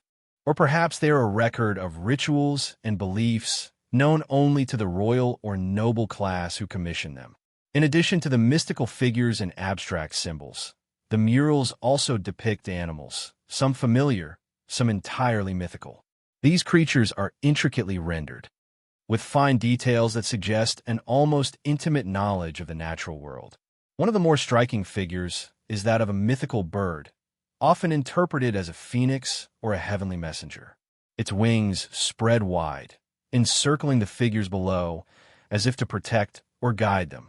It is a symbol of rebirth and transformation, one that echoes the themes of life and death that permeate the tomb. There are theories that propose these animals are more than mere decorative elements. They may serve as spiritual guardians, protecting the deceased and guiding their souls through the afterlife. Others believe that the animals are symbolic of the natural world's connection to the divine, representing the belief that the natural and spiritual realms were interconnected. In the world of the ancient Japanese aristocracy, the lines between the mortal and the divine were often blurred, and these murals may have been an attempt to express that profound relationship. However, despite the vivid detail and apparent intentionality, behind the murals, no definitive explanation has been reached. Why were these murals created in the first place? What purpose did they serve beyond decoration? And why did those responsible for the tomb's construction choose such a unique and complex artistic language? Were the murals intended to communicate with the gods? Or were they a personal expression of the tomb's owner and their vision of the afterlife? The lack of clear historical records surrounding the tomb only deepens the mystery. Unlike some other tombs of the period, which are associated with specific individuals and families, the identity of the person buried within the Takamatsuka tomb is not known. Some speculate that the tomb may belong to a member of the Soga clan, one of the most powerful families in Japan at the time, while others suggest it could be the burial site of a high-ranking noble or even a royal figure. The artistic sophistication of the tomb's murals supports the idea that it was intended for someone of significant status, but who exactly remains a matter of conjecture. Adding to the mystery is the fact that many of the tomb's details remain unexplored or inaccessible to the public. The tomb itself is now covered by a protective building, which shields the murals from the elements, but also prevents a full view of the artwork. Scholars and archaeologists have had to rely on photographs and detailed drawings to study the tomb. And while these have provided valuable insights, they cannot replace a first-hand examination of the murals. Some have even wondered whether the murals were meant to be hidden from view entirely. Could they have been designed with an element of secrecy in mind, a secret language only comprehensible to those initiated into the mysteries of the court? Or were they deliberately cryptic, meant to confuse and confound future generations? Much like a sacred puzzle whose solution lies just beyond the reach of modern understanding. As the Takamatsuka tomb continues to be studied and explored, it remains a silent witness to a long-lost world, one whose secrets still refuse to be fully unveiled. The murals with their ethereal figures, mysterious symbols, and mythical creatures stand as a testament to the complexity of ancient beliefs and the tantalizing mystery that continues to surround them. What meaning did they hold for those who created them? And what does the tomb's hidden history reveal about the nature of life, death, and the afterlife in early Japan? The unanswered questions linger. What other secrets might the tomb still be hiding, waiting to be uncovered by the curious and the dedicated? The Takamatsuya tomb, with its undeciphered murals, calls to us across the centuries, urging us to look closer to understand the messages encoded within its walls, and to consider that perhaps some mysteries are meant to remain just out of reach. Kusanagi, not Tsurugi, the legendary sword. Among the many treasures and relics that have shaped the mythology and history of Japan, few hold as much mystery and reverence as the Kusanagi, not Tsurugi. The legendary sword said to be one of the three imperial regalia of Japan. Known as the grass-cutting sword, it is an artifact entwined with the origins of the Japanese imperial family, holding a place in both history and myth. For centuries, this sword has been associated with divinity, power, and sovereignty, its story steeped in both fact and legend. The Kusanagi is believed to have been passed down through generations, a gift from the gods themselves bestowed upon the legendary Emperor Jimmu, the first ruler of Japan. Its origins, however, are as shrouded in mystery as the sword's current whereabouts. Historically, the Kusanagi is said to have been discovered by Susanoo, the storm god, who found it embedded in the tail of an enormous serpent. In one of Japan's most well-known myths, Susanoo slays the serpent Yamata Narochi, and in doing so, he uncovers the sword within its body. The blade, now a symbol of divine protection, was later presented to Amaterasu, the sun goddess, and eventually to the imperial family. This connection to the gods embossed the Kusanagi with a power that surpasses that of an ordinary weapon. In the mythological narrative, the sword is instrumental in the establishment of Japan's imperial line, its presence believed to validate the divine right of emperors to rule. Over time, the sword became more than just a relic. It became a symbol of Japan's unbroken imperial lineage, a physical manifestation of sacred authority. The Kusanagi's history becomes even more elusive as we move into the realm of actual historical records. It is widely believed that the sword was housed in the Ise Grand Shrine, one of Japan's holiest Shinto shrines for centuries. Yet after the 7th century, it disappears from the official historical records, and its whereabouts remain unknown. Some believe it was hidden away, its precise location known only to a select few. Others suggest it was lost or perhaps destroyed in a tumultuous period of Japanese history. The mystery surrounding the Kusanagi deepens when one considers the imperial regalia of Japan. 3 sacred treasures that serve as the symbols of the emperor's legitimacy. Along with the mirror and the jewel, the sword is a vital part of the sacred treasures of Japan, and its presence at the imperial enthronement is considered a sacred ritual. Yet, no one can confirm where the sword has been for centuries. Could it still exist, hidden somewhere deep within the country? Or has it long since disappeared? In recent years, various theories have emerged to explain the Kusanagi's disappearance. One theory posits that the sword may have been hidden during the 14th century as Japan experienced intense political instability with rival factions in the Ashikaga shogunate in power.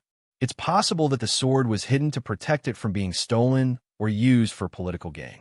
Perhaps it was kept in secret by the imperial family, passed down through the centuries, waiting for the right moment to emerge once again. If this were true, it would mean that the sword's disappearance was intentional, a carefully guarded secret meant to preserve its mystique and sacredness. Others, however, suggest that the Kusanagi sword might not even be a physical object at all. Some theorists propose that the sword is a symbolic relic rather than a tangible weapon, with its true nature lying in the mythological significance it holds for the people of Japan. Could have been destroyed long ago, its physical form lost to time, while its legendary power endured as a concept, an unbroken symbol of Japan's divine heritage. Another possibility, however, raises the question of authenticity. Could the Kusanagi sword, as described in the myths, be an entirely fictional creation, a powerful symbol built upon layers of myth over centuries? While this theory seems far-fetched, it is difficult to dismiss entirely, especially given the historical gaps in the record. The absence of definitive evidence concerning its existence, as well as the discrepancies in various accounts, leaves open the possibility that the sword is not a historical artifact, but a mythological construct, a symbol of power and divinity that might never have existed in the way the stories suggest. However, one cannot ignore the mystical allure that the Kusanagi holds. The sword is intertwined with stories of heroes, gods, and supernatural forces. And in this respect, it is much more than a mere weapon. It is a representation of cosmic order, a reminder of Japan's connection to the divine and the balance between the human and the supernatural. Its very absence from the historical record only amplifies the aura of mystery that surrounds it. For those who believe in its continued existence, the idea that the Kusanagi is merely hidden, waiting to be found, holds a particular romantic allure. Consider the many tomb raiders, adventurers, and scholars who have spent their lives searching for the sword, hoping to unlock a secret that could change the course of Japanese history. Could the sword still be hidden in one of Japan's many ancient shrines or forgotten places? Or has it, as some suspect, vanished beyond the reach of time and memory, leaving only its mythical legacy behind? The Kusanagi, regardless of its fate, remains an integral part of Japan's national consciousness, a relic that embodies both divine and earthly power. It is the sword of the gods, the symbol of the Japanese throne, and an object of unfathomable significance. Its mystery persists, growing richer with every unanswered question. As time passes, the search for the Kusanagi continues, not just in the physical realm, but in the realm of the imagination. What if the sword's greatest mystery lies not in the search for its tangible form, but in the power it continues to hold over the Japanese psyche? What does the absence of such a relic say about the nature of belief, myth, and history in Japan? Perhaps the sword is not lost at all. Perhaps it resides in a deeper, more symbolic place, forever part of the mystery that defines Japan's ancient past. The Kappa water spirits of legend. Beneath the still surface of Japan's countless rivers and streams, there is a whispered legend of creatures that have haunted the nation's waterways for centuries. Known as the Kappa, these water spirits, or cryptids, are infamous in Japanese folklore. Their stories passed down through generations as both cautionary tales and subjects of fascination. The Kappa is often depicted as a small humanoid creature no taller than a child with a greenish scaly body and a damp slippery appearance. It is said to inhabit ponds, rivers, and even the quiet, serene canals that weave through Japan's rural landscapes. But the most distinctive feature of the Kappa is the dish-like depression on its head, a kind of water-filled bowl which is the source of its strength. Without water in this depression, a Kappa is said to lose its power, rendering it weak and helpless. Kappa legends are not only found in rural settings, but are a central part of Japan's rich tapestry of mythology. They are often described as mischievous and sometimes dangerous creatures, their playful demeanor masking a more sinister side. Kappa have been known to challenge humans to wrestling matches, dragging their victims into the water where they are drowned. Others claim that the Kappa's most chilling act is its ability to draw out the life force from its victims through a deadly maneuver known as the shirikadama, a mythical organ said to reside within the human rectum. This cryptic, grotesque act leaves behind only a lifeless body, the victim's soul drained, their body a hollow vessel. Yet, despite their terrifying nature, Kappa are not always seen as purely malevolent. In some accounts, they possess a sense of honor and even curiosity about the human world. The Kappa may make deals with people, granting them good fortune or knowledge in exchange for offerings. In some cases, the creatures are even said to act as protectors of rivers and waterways, helping humans when the creatures are treated with respect. The Kappa's role as a mischievous and potentially deadly water spirit has persisted through the ages, but its origins remain elusive. How did this cryptid evolve from a simple tale of a mischievous spirit to one of Japan's most enduring and mysterious myths? Was there once a real creature or phenomenon that inspired the legends? Or is it possible that the Kappa is a purely symbolic entity woven from the fear and mystique surrounding water itself? Some researchers suggest that the Kappa could be rooted in ancient shamanistic beliefs, spiritual guardians of water that took on various forms in myth. Ancient peoples believed that the rivers and streams were home to spirits and gods, and the Kappa may have emerged as a representation of the dangers and the sacred nature of water. These creatures could have been ritualistic figures or part of Shinto belief symbolizing both life and death, growth and decay, since water is the element that sustains all life and yet in the wrong form can also be destructive. Another theory points to the cultural importance of water creatures across the world, suggesting that the Kappa could have similarities with other water cryptids found in folklore worldwide. Europe's river monsters, for example, share many characteristics with the Kappa, such as their amphibious nature, their mischievous traits, and their connection to water's dangerous, unpredictable side. Could the Kappa have evolved from shared human fears of the uncontrollable forces of nature?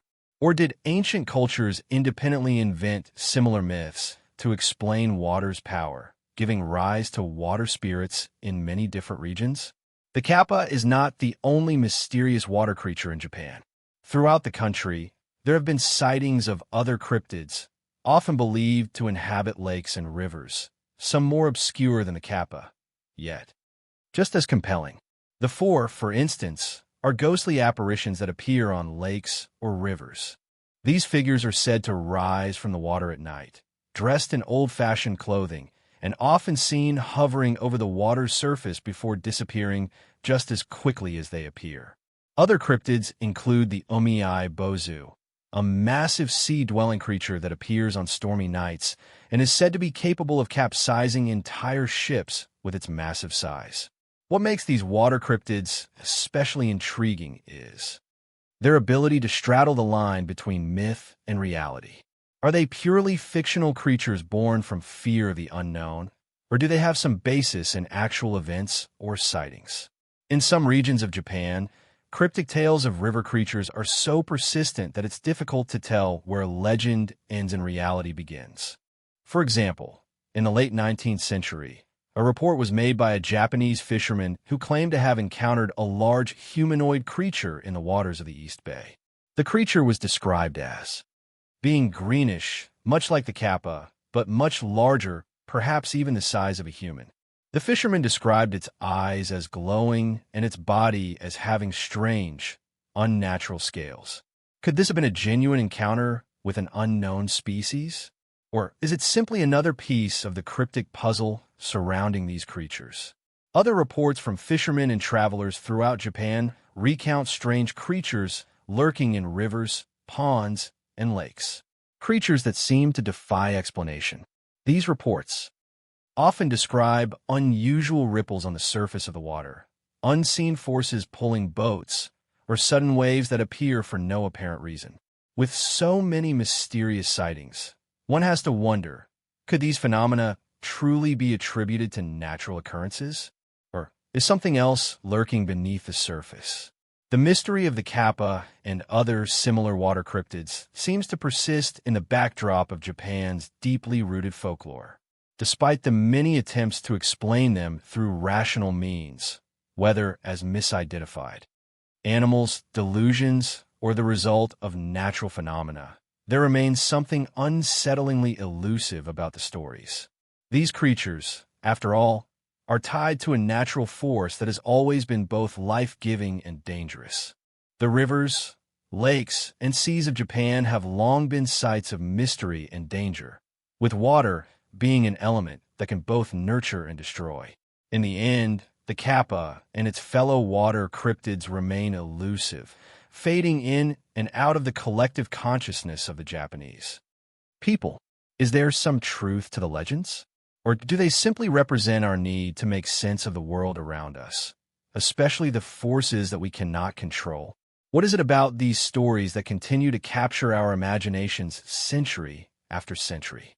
Perhaps the real mystery lies in the unanswered question. What might still be lurking beneath the waters, waiting to be discovered, or perhaps to be forgotten once again? The Tengu, bird-like beings of the mountains, hide in the mountains of Japan, where the mist clings to the trees and the winds whisper ancient secrets. A being of supernatural power has long been said to roam. The Tengu, these enigmatic creatures, often portrayed as half-human, half-bird, have been a central part of Japanese folklore for centuries. Their presence both feared and revered. But who or what are the Tengu? What lies beneath their bird-like appearance? And why have they captured the imagination of the Japanese people for so long? The Tengu are most commonly associated with the mountainous regions of Japan, particularly the sacred mountains of Shinto. In these remote wooded areas where ancient shrines are hidden among the trees and the skies seem perpetually shrouded in mist, tales of the Tengu's existence thrive. Descriptions of these beings vary widely, but one consistent theme runs through the accounts. They are powerful, elusive, and often dangerous. The Tengu's appearance is striking. They're typically depicted as humanoid figures with the beak of a bird, sometimes paired with red skin or long beady eyes. Their most notable feature is the presence of wings, either on their back or as a part of their body, allowing them to soar across the sky. Often they're shown wearing a Tengu mask, which adds to their otherworldly appearance. Sometimes their legs resemble those of birds, strong, muscular, and capable of powerful, agile movements. Their role in folklore is similarly varied. They are portrayed as guardian figures, warrior spirits, mountain hermits, and even rebellious tricksters. The question that looms, however, is this: where did the Tengu originate? And what is their true nature? One theory suggests that the Tengu's roots can be traced back to ancient shamanistic traditions. In many cultures, the bird is a symbol of the sky, freedom, and the connection between heaven and earth. It is possible that the Tengu were originally seen as spiritual beings who serve as intermediaries between humans and the gods, as many cultures across the world have similarly conceived of bird-like figures that bridge the natural and supernatural worlds. In this light, the Tengu might have been viewed not just as guardians of the mountains, but as spiritual guides who assisted in the pilgrimages to sacred sites. Another theory posits that the Tengu could have been influenced by early Buddhist and Taoist beliefs, which introduced the concept of sky spirits to Japan. In these traditions, beings who lived in the mountains or sky were seen as enlightened or transcendent, embodying the connection between the human world and the divine. These sky beings were often depicted as having magical abilities, and the Tengu's mystical powers, like their ability to fly or shape-shift, might reflect this connection. The Tengu could have evolved from these earlier beliefs into the complex figures found in Japanese folklore, a fusion of Buddhist, Taoist, and indigenous Shinto elements. Yet, the Tengu's origin is not merely a product of spiritual or religious imagination. The figure of the Tengu might also have been shaped by the real-world presence of the Yamabushi or mountain aesthetics. These aesthetic monks who practiced self-discipline in the remote mountains of Japan were known for their austere rituals and their connection to nature. In the medieval period, the Tengu were often depicted as spiritual warriors or mountain hermits, reflecting a kind of blend between human aesthetics and supernatural beings. Some believe that these aesthetics had been blessed by the gods with extraordinary powers, and that their solitary, sometimes mysterious practices might have given rise to tales of the Tengu. Could the Tengu, in their more benevolent form, be linked to these aesthetic practitioners, transforming over time into the bird-like mystical figures found in legend? Despite the variety of explanations for the Tengu's origin, there is another far darker possibility that the Tengu, in their more fearsome and malevolent form, could have emerged from the ancient fears of the unknown. The mountains with their deep forests and isolated peaks were once seen as dangerous and unpredictable places.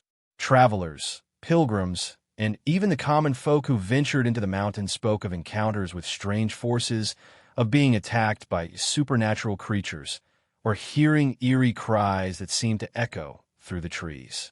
These dark, otherworldly creatures might have been given the form of the Tengu to represent the dangers that lurked in the unexplored wilderness. But not all Tengu were feared.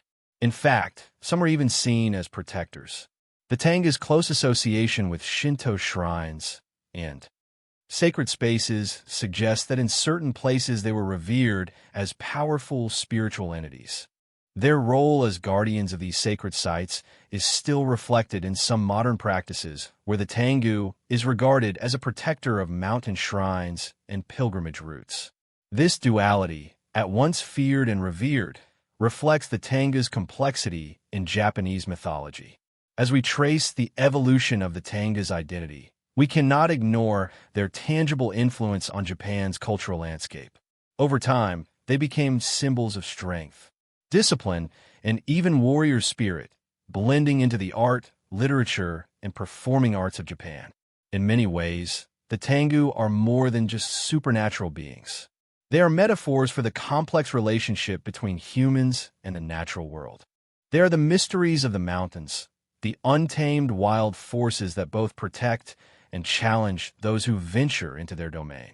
Yet even today, the true nature of the Tengu remains elusive.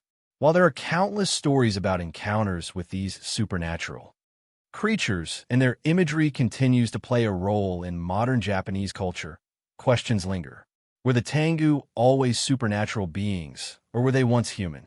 Do they still exist in some form, hidden away in the mist-shrouded mountains? Or is their power merely a symbol of an ancient connection to nature?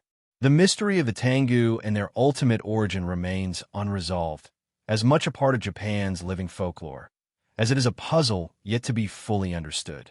What might we still uncover about these enigmatic beings? Could the key to understanding the Tengu lie in the untold stories of those who lived long ago? Or is the truth buried deep within the mountain mist, waiting for someone to look once more? Hazukuso Pass, a trail of obsidian tools. High in the misty mountains of Japan, nestled amidst towering peaks and hidden deep within a mist-covered valley, lies the enigmatic Hazukuso Pass. The rugged terrain, framed by dense forests and steep cliffs, has long been a place of mystery and intrigue.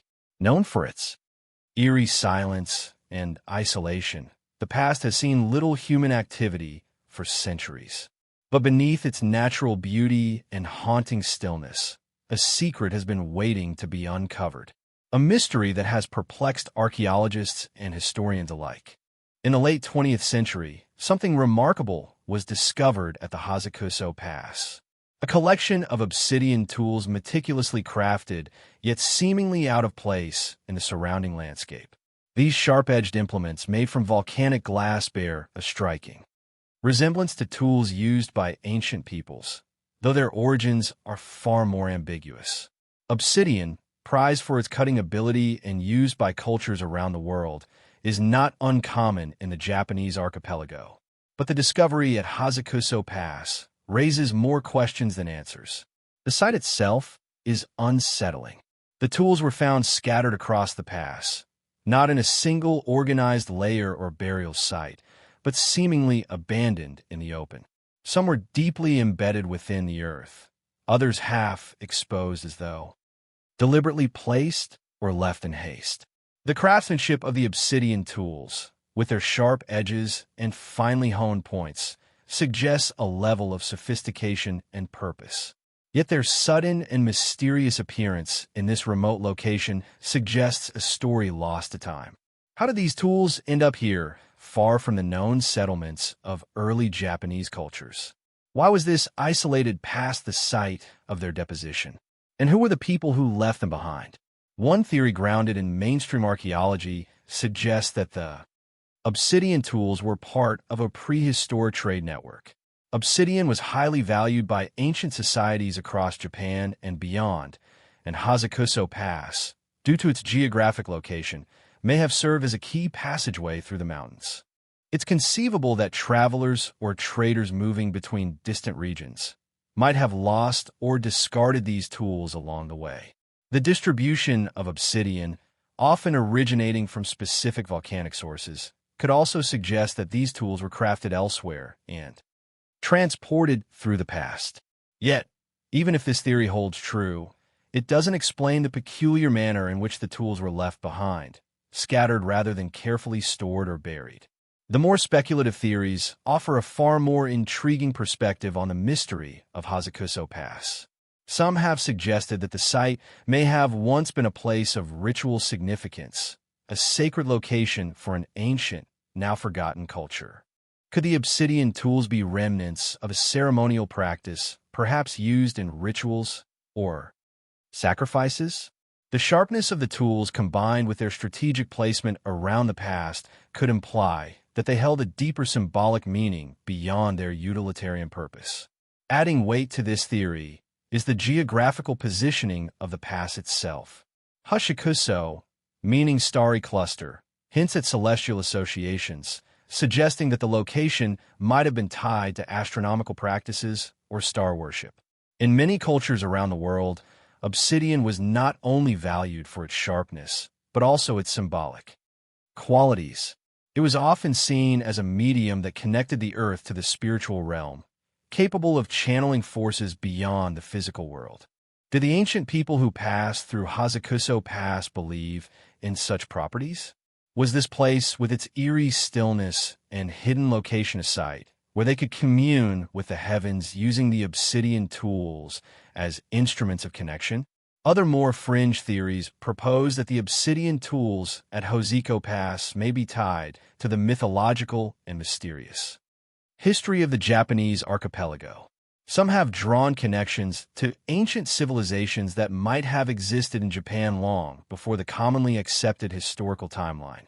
Could the tools be remnants of a civilization lost to time, one that predated the Nonjon or Yayoi periods?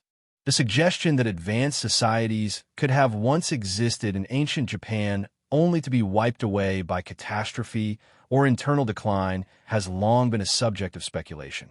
If the obsidian tools found at Hazukuso Pass are indeed the product of such a lost civilization, then the questions grow even more profound. Who were these people, and what became of them? Why did they leave behind such sophisticated yet cryptic artifacts? There are also more puzzling aspects of the discovery that remain unexplained. For instance, while the obsidian tools appear to be finely crafted, they do not align perfectly with the known styles of tool-making seen in other ancient Japanese cultures. The shapes, sizes, and methods of crafting these tools differ from those traditionally associated with the Jon or Yayoi people, the primary cultures of ancient Japan. This incongruity only deepens the mystery. If the tools were made by the people of those periods, why do they differ so significantly from other examples? Or could they be the work of an entirely different people whose history has been lost to the passage of time? And then there is the question of the obsidian itself. While it's true that obsidian is found in volcanic regions across Japan, the specific types of obsidian found at Hazukuso Pass don't seem to originate from local sources. They appear to have been brought from distant regions, further fueling the idea that the tools may have been part of an ancient trade route. But if this is the case, why leave them behind so suddenly? Why abandon such valuable objects in such a remote and isolated location? Were they lost in transit? Or was there a deeper, more ritualistic reason for their deposition? As with many mysteries of this nature, the true answers to these questions may never be fully uncovered. The tools at Hazukuso Pass, whether remnants of a forgotten culture, discarded trade goods, or instruments of ancient ritual, remain an enduring enigma. What are they doing there in this isolated pass? And what do they tell us about the people who left them behind? Perhaps in time, the excavation of more sites like Hazukuso Pass will reveal deeper clues. Or perhaps this mystery will remain locked in the past, a puzzle forever beyond our grasp. What lies hidden beneath the mountains, waiting to be discovered, is a question that still lingers as elusive as the obsidian gleam that once shone in the shadowed pass. Ancient stone chambers, cryptic structures. High in the mist-covered hills of Japan, in the quiet towns of Takayama and Iwasuki, there exists a collection of ancient stone chambers that have long piqued the curiosity of archaeologists, historians, and explorers alike. These mysterious structures, carefully constructed from large stones and hidden away from the prying eyes of time, seem to hold more questions than answers. As the modern world encroaches on these quiet corners of the Japanese countryside, the stone chambers remain shrouded in mystery, whispering stories of a forgotten past. The chambers, many of which are carved directly into the rock or built from massive stone blocks, are scattered across these two regions. To the casual observer, they might appear as simple remnants of ancient habitation, shelters perhaps, or simple tombs. But a closer look reveals something more enigmatic. The stone chambers are not easily categorized into the known traditions of early Japanese architecture. Their designs, their placement within a landscape, and the materials used to construct them suggest that these structures were something unique even for ancient Japan. The chambers themselves vary in size and shape, but there is a distinct similarity in their construction. They are often found deep within caves or nestled in the hillsides, sometimes obscured by dense vegetation, almost as if they were intentionally hidden from view. The walls of these chambers are meticulously carved, some featuring intricate grooves and designs that suggest deliberate artistry. In certain chambers, the floors are polished to a smooth, almost unnatural finish. Mysterious carvings, some resembling astronomical symbols, others appearing more abstract, adorn the walls, their meanings lost to time. Yet it is not just the craftsmanship that raises questions. The chamber's location adds to their intrigue. Why were they built in such remote, seemingly inaccessible areas? What purpose do they serve? And who were the people that created them? While mainstream archaeology often categorizes these structures as tombs or ceremonial spaces linked to the ancient Jan or Yayoi cultures, their exact function and the identity of their creators remain unclear. The lack of similar structures elsewhere in Japan makes these chambers even more perplexing. Some researchers suggest that these ancient stone chambers were created by early ritualistic communities, possibly serving as places for ceremonial rites or as astronomical observatories.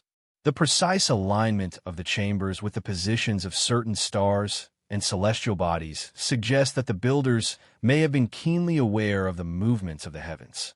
Could these chambers have been used in sky-watching rituals? Or were they places where ancient priests and shamans communed with the stars? The placement of the chambers also suggests a spiritual connection to the land. Positioned on hillsides or within caves, they could have been designed to bring those inside closer to the heavens with the surrounding landscape playing a role in the ritualistic or spiritual practices of their creators. Perhaps these were not just physical shelters, but places where the boundaries between the earth and the divine were blurred. However, as we move beyond the realm of accepted archaeological theory, more speculative ideas emerge. Some suggest that the chambers might have been connected to a lost civilization, one that existed in Japan long before the arrival of the Jan people. Could these stone chambers be the remnants of an ancient culture that predates even the oldest known settlements in Japan? The skill and precision of the stoneworks seem to suggest a knowledge and expertise that could indicate a society with a deeper understanding of construction and cosmology than what is typically attributed to the early inhabitants of Japan. Some have even speculated that these chambers could be remnants of an advanced Jaman culture whose existence has been erased from history, leaving only these cryptic monuments behind. Others have linked the chambers to mythological themes, with some theorists positing that the chambers are directly tied to ancient legends of the Kojiki and Nihon Shoki, Japan's oldest chronicles. In these texts, gods and spirits frequently interact with humans through sacred spaces. Could these stone chambers have been created as places where mortals attempted to make contact with the divine? Some have pointed to the chamber's distinctive architecture as evidence of an otherworldly influence, claiming that the intricate design and alignment of the chambers may not have been the work of humans at all, but rather a divine plan or the handiwork of celestial beings.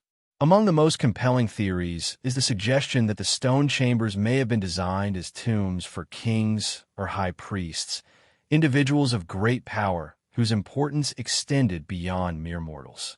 Could these chambers have been the final resting places of ancient rulers whose graves were hidden away to preserve their sacred legacy? The lack of clear burial goods or human remains within the chambers adds to the intrigue. Were these tombs, or were they something else entirely? Perhaps ceremonial structures where the dead were honored in a manner unlike any other burial custom known? As we try to piece together the history of these chambers, we are left with more questions than answers. What was the true purpose of these stone structures? And who were the people who created them? Were they a part of the Jamin or Yayoi cultures? Or do they represent something older and more mysterious? Could they be the last remnants of a long-lost civilization? Or were they built by an entirely different group of people whose identity has been lost to time? Japan's hidden Christians, relics of secret faith. Beneath the surface of Japan's rich cultural and religious history lies a tale of secrecy and survival, one of hidden faith and underground relics that survived centuries of persecution. This is the story of Japan's hidden Christians, a group whose existence was almost erased from history. Their legacy, however, remains preserved in relics, secret churches, and a silent resistance to the overwhelming pressure of religious oppression. The story begins in the 16th century when Christianity first arrived in Japan through Portuguese missionaries such as Francis Xavier, who introduced the teachings of Christ to a receptive population. At its height, the faith found significant followings, particularly in the southern islands of Kyushu. Christian communities flourished, and by 1587, it was estimated that over 300,000 Japanese had converted to Christianity. However, this newfound faith did not sit well with Japan's rulers. In the early 17th century, with the rise of the Tokugawa shogunate, Japan turned inward. Fearing foreign influence and religious upheaval, the shogunate launched a campaign to suppress Christianity, culminating in the banishment and persecution of Christians. By 1639, Japan had become a closed nation, and the practice of Christianity was made punishable by death. Those who continued to follow the faith were forced to either renounce their beliefs or go into hiding. It is here that the history of Japan's hidden Christians begins. For more than 2 centuries, these individuals practiced their faith in secret, creating a clandestine network of underground churches, hidden shrines, and sacred relics that were protected from the prying eyes of the authorities. In remote villages, members of these communities found ways to preserve the Christian faith, often blending it with local Shinto and Buddhist practices too. Avoid detection. Some historians have suggested that this blending of traditions may have led to the development of unique forms of Christian iconography and religious practices that were unrecognizable to outsiders. One of the most intriguing aspects of this hidden faith is the relics that remain scattered across Japan. Objects that survived in the shadows, preserved in secrecy. These relics, many of them ordinary items that were subtly altered to reflect Christian iconography, provide a glimpse into the way Christianity took root and adapted in a society that had outlawed it. Among these relics are wooden crosses, rosaries, and statues of the Virgin Mary, often carved in ways that make them seem indistinct from the objects of Japan's native face. But it's the hidden churches and underground sites that have captured the imagination of researchers. In remote villages and on isolated islands, small stone churches, some no more than humble shrines, have been discovered. The Ora Church in Nagasaki, for instance, is often cited as one of the first places where hidden Christians gathered, and it still stands today as a testament to the persistence of faith in the face of oppression. These churches, often built with materials that made them blend into their natural surroundings, provided a haven for those who dared to worship in secret. Beyond the relics in the churches, there is the story of the Kakor Kirishin, the hidden Christians. For centuries, these secret believers kept their faith alive even as Japan moved further away from foreign influence in European religious practices. But who were these people? What drove them to keep their beliefs alive when the very act of doing so was punishable by death? Many of these hidden Christians came from areas of Japan that were isolated or difficult to reach.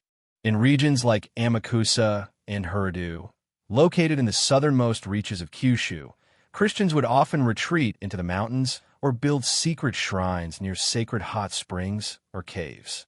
There they would continue to worship in secret, passing down their faith through generations without any outside influence. But it wasn't only the remote locations that helped these communities survive. The symbolism embedded in their practice was designed to deceive. Crosses and crucifixes were often hidden in plain sight, disguised as Shinto symbols or even Buddhist iconography, so that they would go unnoticed by authorities. Some Christian relics like the manji, an ancient symbol resembling the swastika, were cleverly incorporated into their religious iconography, both as a symbol of their faith and a covert sign of resistance. The survival of Christianity in Japan during this period is often attributed to the family, because the faith was passed down in secrecy from generation to generation. Christianity became a tradition hidden within the walls of homes where parents would quietly pass on prayers, rituals, and hymns. For many generations, the Japanese who followed the faith could only call themselves Kirishin, a term that meant Christian but could no longer be openly used. In more recent times, archaeological discoveries have shed light on some of the hidden practices and sites of these communities. On Akitsuki Island, the remains of a hidden Christian sanctuary were uncovered, complete with a stone cross carved into the hillside. The presence of such religious artifacts in these remote places raises questions about how deeply Christianity was embedded in the lives of these secret communities. Could there be even more hidden relics still waiting to be discovered in the remote corners of Japan? As we look deeper into this period of hidden faith, it is impossible not to ask what other secret practices were passed down in these isolated communities.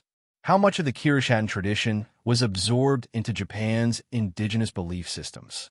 And what traces of Christianity can still be found today, disguised and intertwined with Shinto or Buddhist practices? Despite the end of official persecution and the eventual recognition of Christianity in Japan, much of the history of Japan's hidden Christians remains obscured. The sites and relics that have been uncovered are often just the tip of the iceberg. Many remain buried, tucked away in forgotten villages, waiting for the right eyes to uncover them. The mystery of these underground relics and the hidden communities that once thrived in secrecy continues to fascinate scholars and history enthusiasts alike. What more might still lie hidden both in the ground and within the collective memory of the Japanese people? Are there other sacred sites and relics waiting to be found? Or is this history forever lost to time and the silence of hidden devotion? These questions remain unanswered, leaving us to wonder just how much of Japan's religious past remains cloaked in secrecy, waiting to be revealed. The Union cursed mountains, demonic forces of nature. High in the misty mountains of Japan, the air is thick with mystery, and the echoes of ancient legends seem to whisper through the trees. The jagged peaks of mountains like Hakone-ai, Fuji, and the ranges of Ibaraki stand as silent sentinels too. Stories that have been passed down through generations. Among these tales are those of the Oni, the fierce demon-like beings that have haunted Japan's folklore for centuries. Their terrifying presence is not merely confined to the realm of myth. In fact, many believe that their spirits still linger in the cursed mountains where strange events and eerie occurrences continue to this day.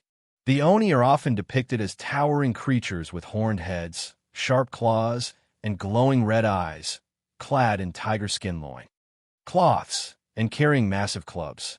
These beings have long been associated with evil and destruction. Yet, they are also sometimes portrayed as protectors or guardians, depending on the region and the specific legend. What is it about these fearsome figures that has captured the imagination of generations of Japanese people? What truths lie behind the centuries-old tales of Oni who inhabit mountains that are said to be cursed? Let us begin in the remote mountain ranges of Okinawa, home to some of Japan's most ancient Oni legends. Here in the shadow of the imposing Yanani Monument, stories abound of Oni dwelling in deep caves. Their presence marked by the faint rumblings of the earth and the whisper of wind through narrow mountain passes.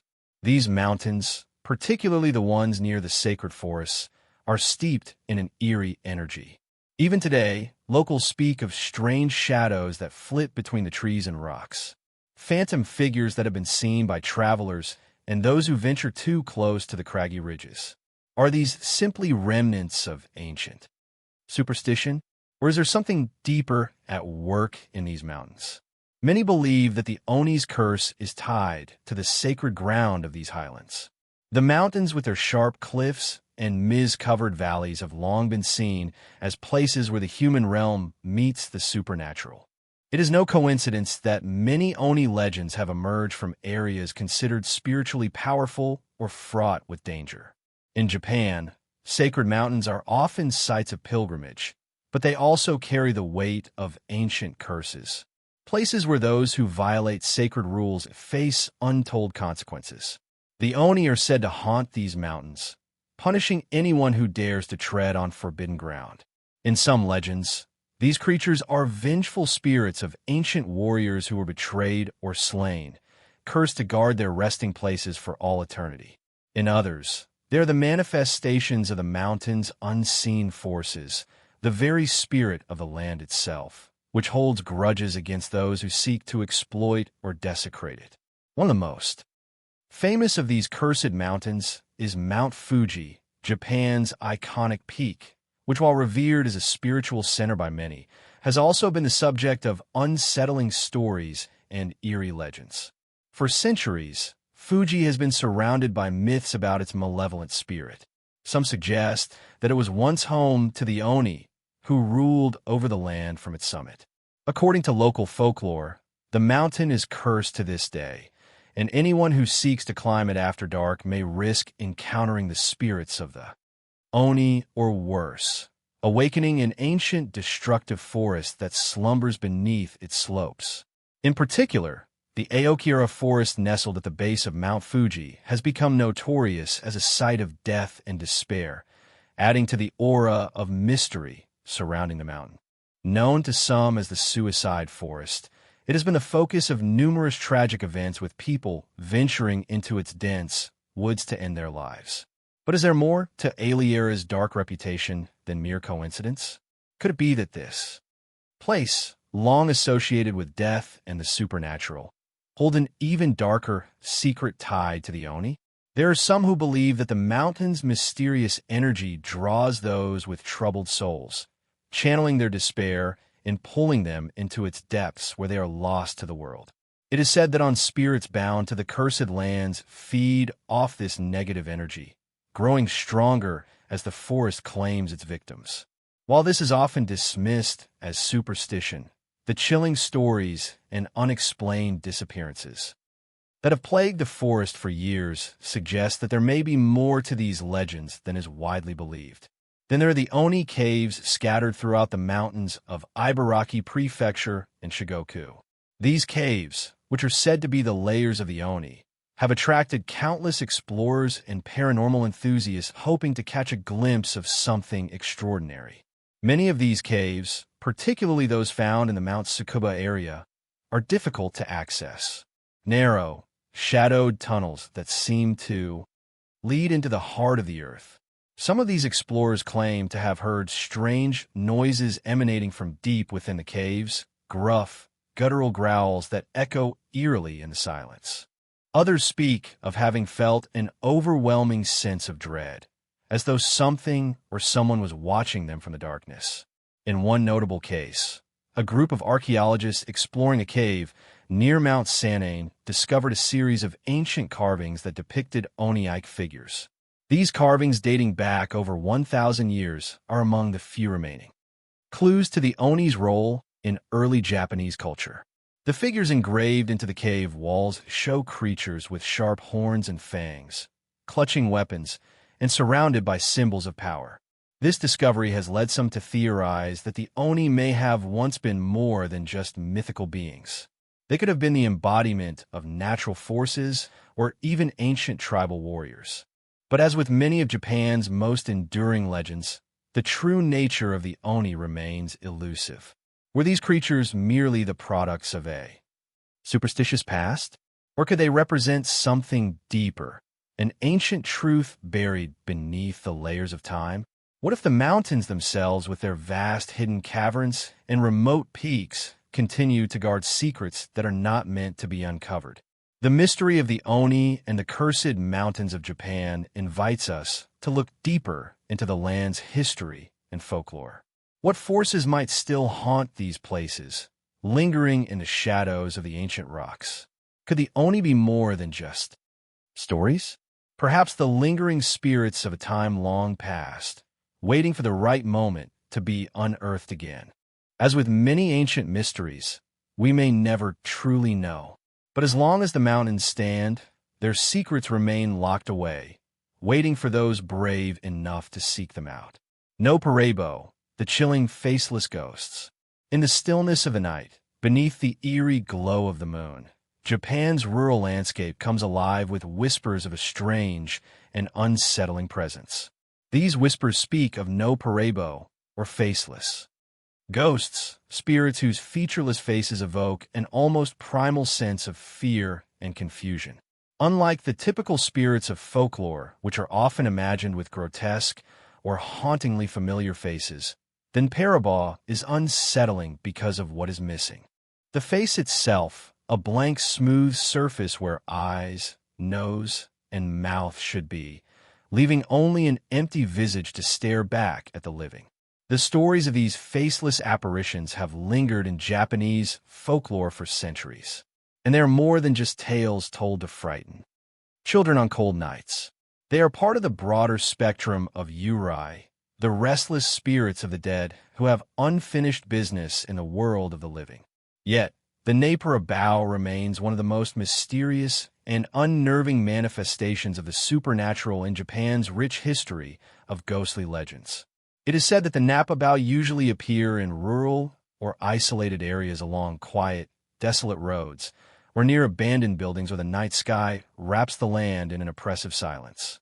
Travelers, typically alone, report encountering a person along their journey, a figure whose appearance at first seems normal, but as the conversation unfolds or as the figure draws closer, something is off. The face, the most defining feature of any living being, has simply disappeared. In its place is a smooth, empty surface, as if the person has never had a face at all. One of the most famous tales of a Parabo comes from the early Edo period. A traveler walking alone in the dead of night is approached by a woman who seems in distress. She seeks help for a problem, but when the traveler draws near, he notices that her face is featureless. No eyes, nose, no mouth. The horror lies not just in the appearance of the ghost, but in the unspeakable emptiness that her face embodies. The traveler, stricken with fear, turns to run, but when he looks back, the woman is gone. The darkness closes in around him, and the unsettling silence that follows feels as though it is suffocating the very air. Why are these spirits faceless? What is it about their blank, empty faces that inspires such profound fear? The most straightforward explanation suggests that these are merely ghosts or eerie spirits of those who have died tragically or violently, unable to pass into the afterlife.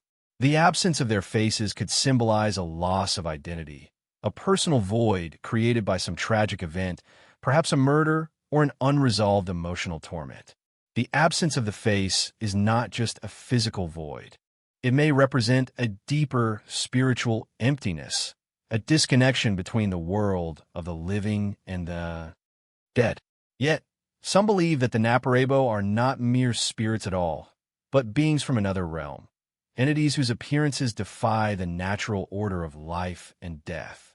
There is speculation that these beings are not ghosts at all, but are tied to Japan's mysterious Yamabushi, the mountain aesthetics who once wandered the sacred mountains of Japan.